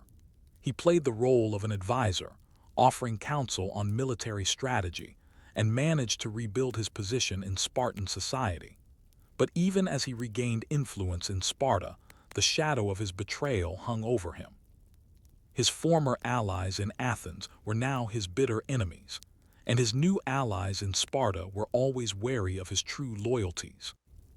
Alcibiades would later return to Athens, but not in triumph. After years of exile, he was allowed to return in 407 BCE, following the defeat of the Athenians at the Battle of Aegispotami. By this time, Athens was on the brink of defeat in the Peloponnesian War. Alcibiades was reinstated as a general, given a chance to redeem himself, and led the Athenians in their final attempts to hold onto power. Yet, even in this moment of potential reconciliation, Alcibiades was never fully trusted. His past betrayals, his shifting allegiances, and his ambition had fractured his relationships beyond repair. In the end, it was Alcibiades' unrelenting pursuit of power, combined with his inability to remain loyal to any one cause for long, that led to his downfall. Despite his brilliance as a military strategist and his unparalleled charm, he could never escape the consequences of his ambition. His tragic flaw, his desire for glory at any cost, would ultimately prevent him from ever truly securing his place in history. The Sicilian expedition, which Alcibiades had so passionately championed, ended in disaster. The Athenian fleet was decimated, and the city's hopes of expanding its influence in the western Mediterranean were dashed. The failure of the expedition, coupled with Alcibiades' flight from Athens, marked the end of his political career in Athens, and his involvement in the events that led to Athens' eventual defeat in the Peloponnesian War could not be ignored. And yet, even in his failures, Alcibiades remained a figure of fascination for both his contemporaries and later generations. His life, marked by betrayal, ambition, brilliance, and tragedy, became a cautionary tale about the dangers of unchecked ambition. His story was one of personal destruction, yes, but also one of the deep flaws in the political system of Athens, where the pursuit of power could so easily overshadow loyalty and integrity. Alcibiades' story is one that lingers in history, a mix of brilliance, ambition, and betrayal. His dramatic rise and fall, and the chaos he left behind, are a testament to the volatile nature of political power in ancient Greece and to the fragility of the human condition when driven by unchecked ambition. After his return to Athens in 407 BCE, Alcibiades found himself facing the city's dire circumstances during the final years of the Peloponnesian War. The Athenians, who had once hailed him as their brightest star, now saw him as a desperate leader, called upon in a time of need, but distrusted because of his past. His brief reappearance in Athens was filled with the shadow of his earlier betrayals, his exile, his defection to Sparta, and his failure to deliver on his promises. Despite this, Alcibiades was given command of the Athenian fleet in an attempt to turn the tide of the war. However, it quickly became apparent that the once brilliant tactician had become a shadow of his former self. His political and military acumen, though still formidable, was no match for the weight of his past. His decisions were clouded by a desperation to prove himself, to restore his honor, and to achieve the glory he so fervently desired. But the circumstances of the war had changed, and the political landscape of Athens had shifted in ways that made success all the more difficult. Alcibiades' leadership during this final phase of the war was marked by a series of missteps and missed opportunities. Despite his best efforts, he could not halt the Spartan advance or turn the tide in Athens' favor. The Athenians, weary of war and divided in their loyalties, grew increasingly disillusioned with his leadership. In the end, his return to power would not restore his fortune, but seal his fate as a tragic figure in Athenian history. Alcibiades, the man who had once been so full of charisma and ambition, found himself once again exiled, this time without the political backing that had once buoyed his rise. His enemies in Athens and Sparta, now unified in their contempt for him, ensured that he would never again find refuge in the city that had once adored him. In his final years, Alcibiades fled to Phrygia in Asia Minor, where he sought shelter under the protection of the Persian satrap, Pharnabazus.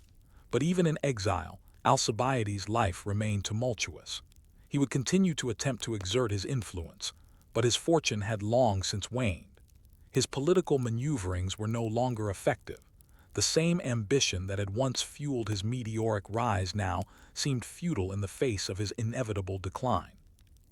Alcibiades' death, in 404 BCE, was as dramatic as the rest of his life. He was assassinated in Phrygia, likely at the behest of his Persian enemies. The exact circumstances of his death remain unclear, but the general consensus is that it was the result of a conspiracy, with Alcibiades falling victim to the very power struggles he had once thrived on.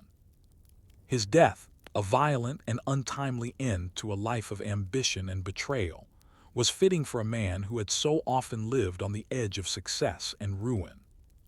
Alcibiades' story is often told as a cautionary tale, the tragic end of a man who had everything, but lost it all because of his insatiable hunger for power. His life serves as a reminder of the dangers of ambition when it is not tempered by wisdom or guided by integrity. He was a man of immense talent, but his inability to reconcile his ambition with his loyalty to his country, his friends, and his principles ultimately led to his downfall. Despite the chaos he left behind, Alcibiades' influence on Greek history cannot be overlooked. He was a man who reshaped the political landscape of Athens, whose actions influenced the course of the Peloponnesian War, and whose name would become synonymous with both brilliance and betrayal. His life was a whirlwind of victories, defeats, personal triumphs, and humiliations, a reminder of the complexity of human ambition and the fragility of personal greatness. In the end, Alcibiades' legacy is not simply about his military exploits or his political maneuvering. It is about the way in which ambition, unchecked and unbalanced, can lead to both greatness and ruin.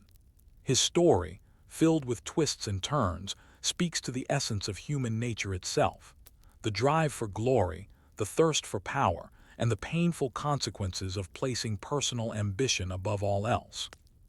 Reflection.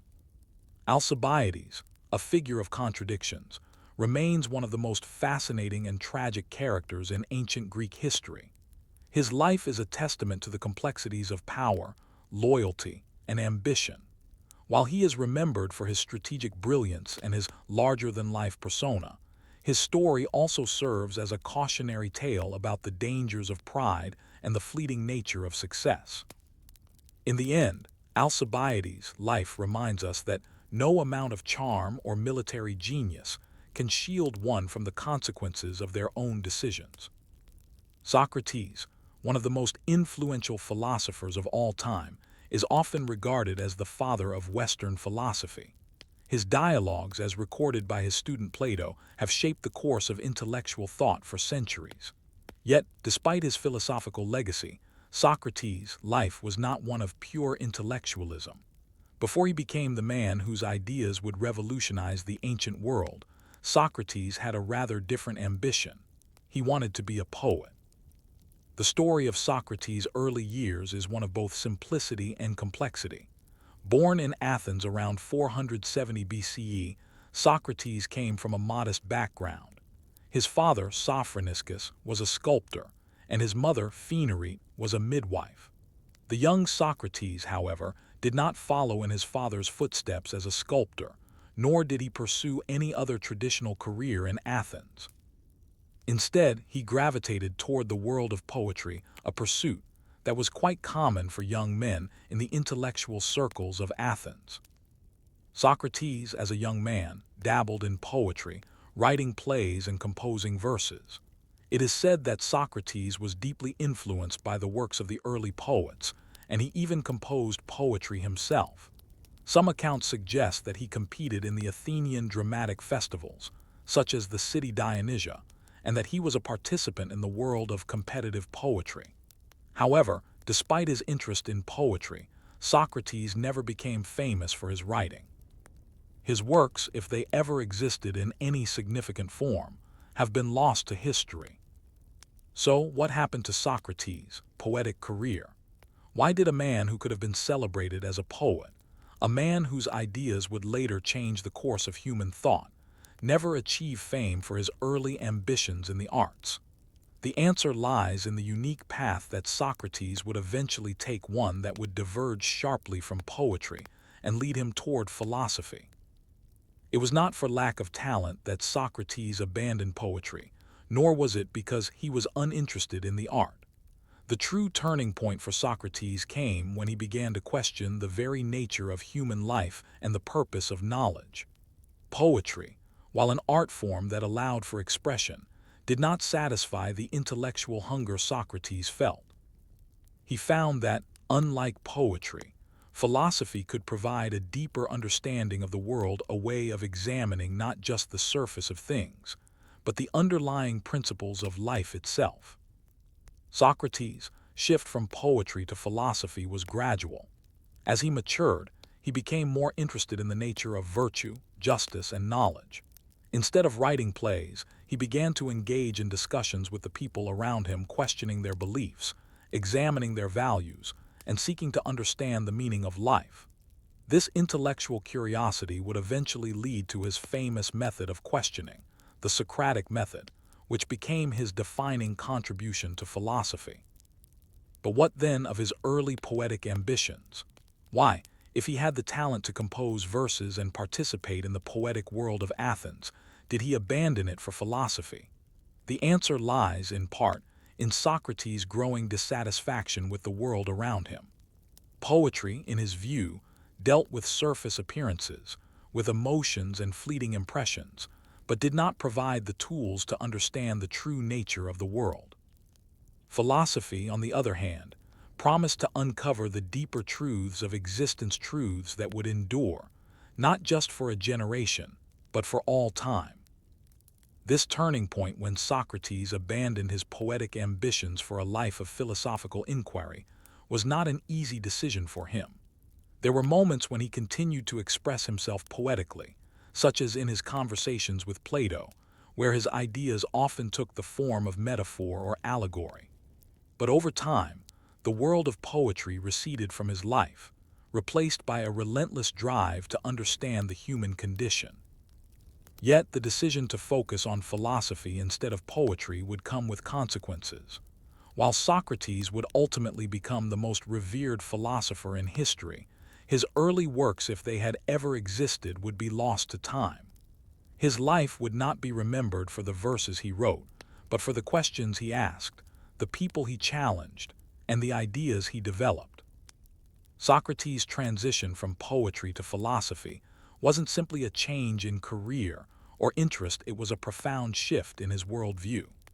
As he grew older, the world of ideas began to draw him in more intensely than the artistic world of poetry.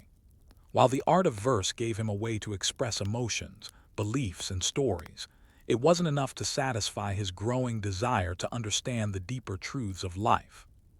Poetry, for all its beauty, felt transient to him, like a fleeting echo of something greater. The catalyst for this intellectual shift likely came during Socrates' time as a young man in Athens, a city teeming with debate, drama, and philosophical dialogue. During this period, Athens was experiencing a flourishing of intellectual activity. Philosophers, rhetoricians, and poets were all vying for attention and influence. It was an environment that encouraged the exchange of ideas, and Socrates, a curious young man, immersed himself in this intellectual ferment. The turning point for Socrates came when he began to engage more deeply with the works of the pre-Socratic philosophers, thinkers like Heraclitus, Pythagoras, and Parmenides. Their theories on the nature of the universe, the role of the gods, and the meaning of existence challenged Socrates to reconsider the role of poetry in understanding life. While poetry could evoke powerful emotions and express grand themes, it didn't provide the intellectual rigor Socrates was searching for. The works of these early philosophers posed questions that were both practical and profound, exploring not only what is true but what is right, how we should live, and what the purpose of human existence is. What began to emerge in Socrates was an intellectual hunger that poetry could not fulfill. While poets often wrote about gods and heroes, reflecting the values of their society, Socrates wanted to know why people acted the way they did. He began to see that poetry, while beautiful and moving, was too bound by tradition and convention. It was a reflection of human nature, but not a method for questioning or understanding it. Socrates began to see himself not as an artist creating works of beauty, but as a seeker of truth. He was driven by a relentless desire to understand the world and human nature through questioning. His intellectual curiosity led him to seek out the great minds of Athens, engaging in debates, discussions, and most notably, the Socratic dialogues. These conversations would later form the basis of his philosophical method, a method rooted in asking probing questions to expose contradictions in people's thinking, pushing them toward self-examination and, ideally, self-improvement. As Socrates delved deeper into philosophy, he started to see poetry as somewhat secondary to his new mission, to understand the human soul, ethics, and the pursuit of virtue.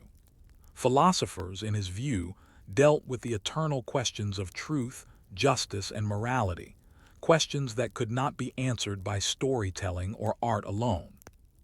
His shift from poetry to philosophy was not an outright rejection of the arts.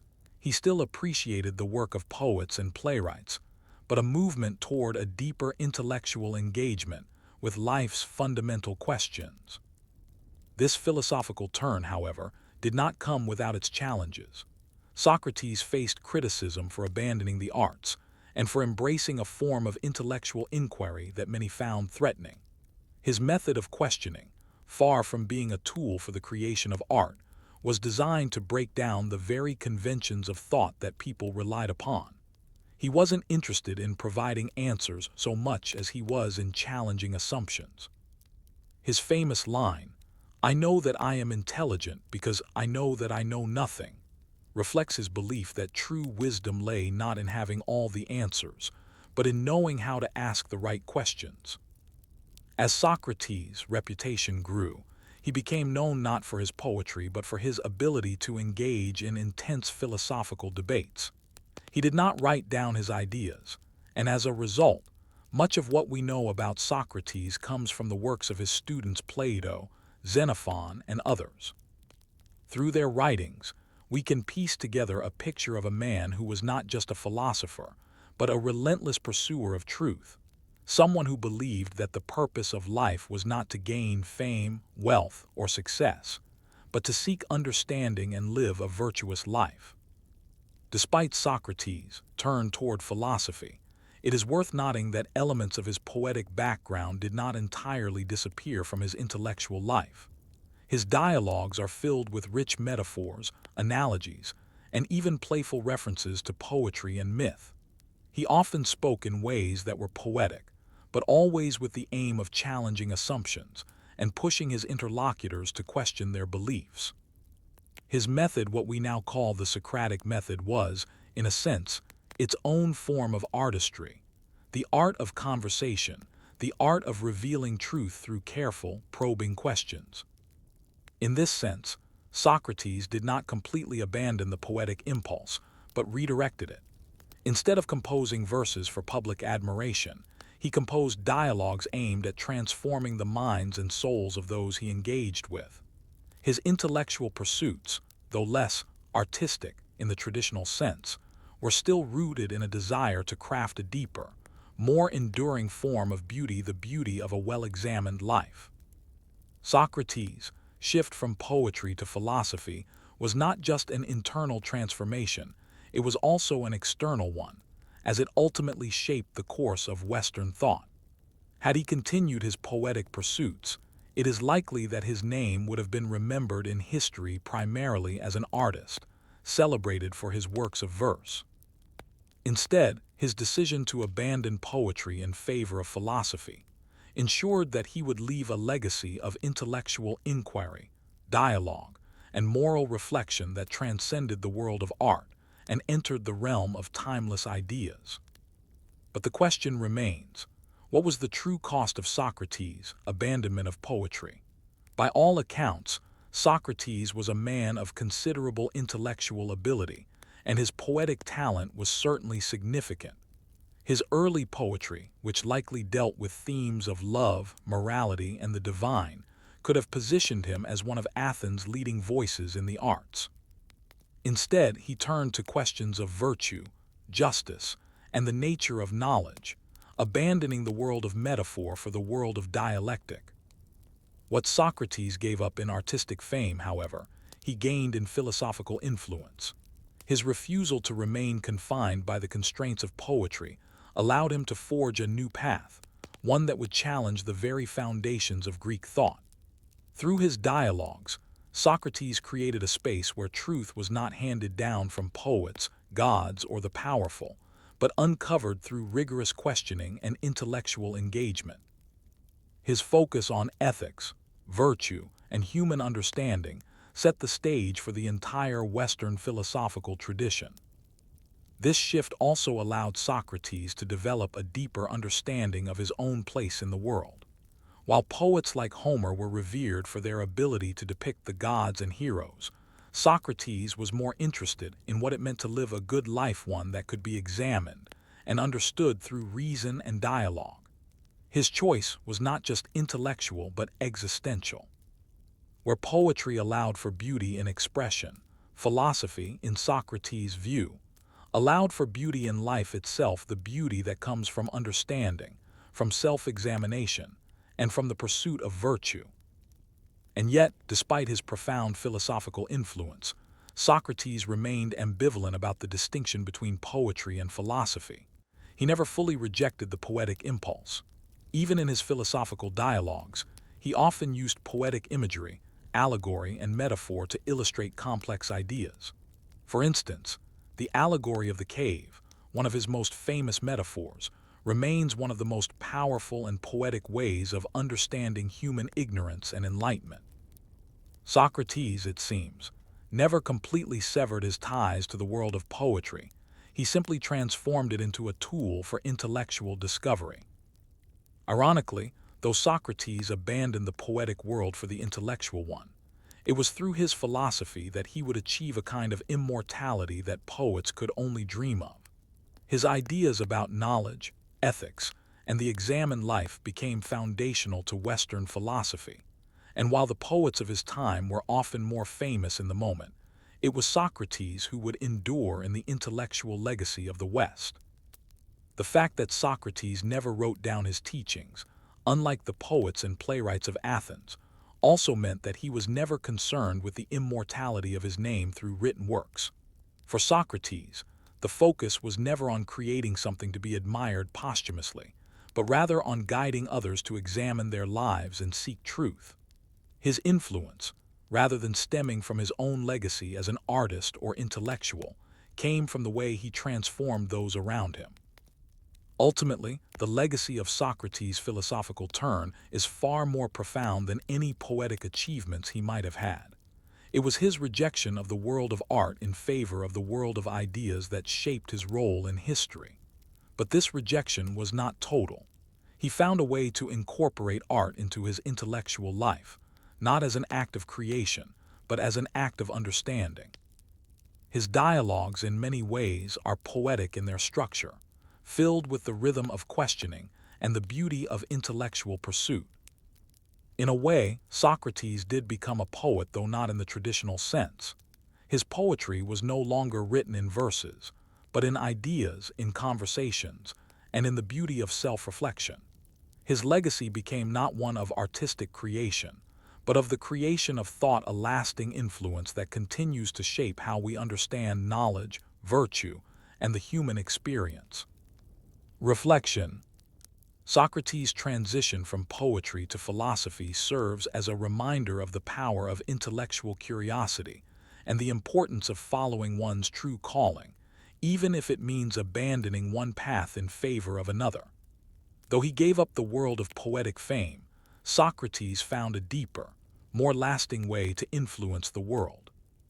His life shows that sometimes the greatest artistic achievement is not in what we create, but in how we challenge others to think, to question, and to examine the very nature of existence.